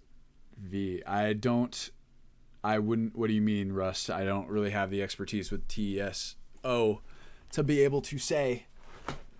Not you. What are high poly project Stonewall Majestic Mountains? This is what I'm looking for. Actually, it's the Belmont Whip. Oh, hell yeah. I mean, it makes sense. Anyone who's gonna be adding like chain whips, there's got to be a Castlevania reference in there somewhere. Okay, texture is matching. Boom. All right, maybe here we go. Get some nice consistent stuff. Ow. Oi. All right, make sure we got high poly, we got the Majestic Mountains, and we got the Majestic Mountains patch. I think that'll do it. Everyone. Hopefully you enjoyed this stream. I just ready to drop a note. Old Sky Extra Mods maybe read it. Don't Perry equals Belmont, same as Bruce Wayne equals Batman. Yeah, Belmont is my alter ego. Okay, let me check. Where's my boy at? Where are we at? Pope Squidward, 0 period. All right, you guys ready to raid our boy George? Boy George, that's pretty good. I made myself laugh. Haha. Oh, thank you guys for joining me as always. I will see you next week at the same time, 12 noon. You know where to find me if you need me. Rust will answer your question real fast. It's like weapon skills that play certain animations for the casting. Wait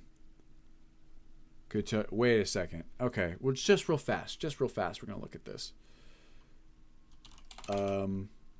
TSO skills, or what was it called? Does it TS? Should it be TSV or VI? Is that because that's Elder Scrolls 6? Is this like a mod or something? TSO skills for Tesco. It's great. In any case, I mean, here you can message me about it, Rust. I don't quite follow, but just let me know. Tesco Assessment Center, exercise and interview practice. All right, guys, we're gonna raid 0 period Productions. Our boy George. He's a good man. You guys will like him very much if you don't already know him. 0 period Productions. Thank you for joining me. I really do appreciate it. These are always a lot of fun for me. And I hope they're fun for you too. And I'll see you guys in the next one, right? Here comes the raid. 10 viewers ready to raid. Here we go. It's a cool emote. I think I use another patch for Requiem as a base. All right, we ready, everyone?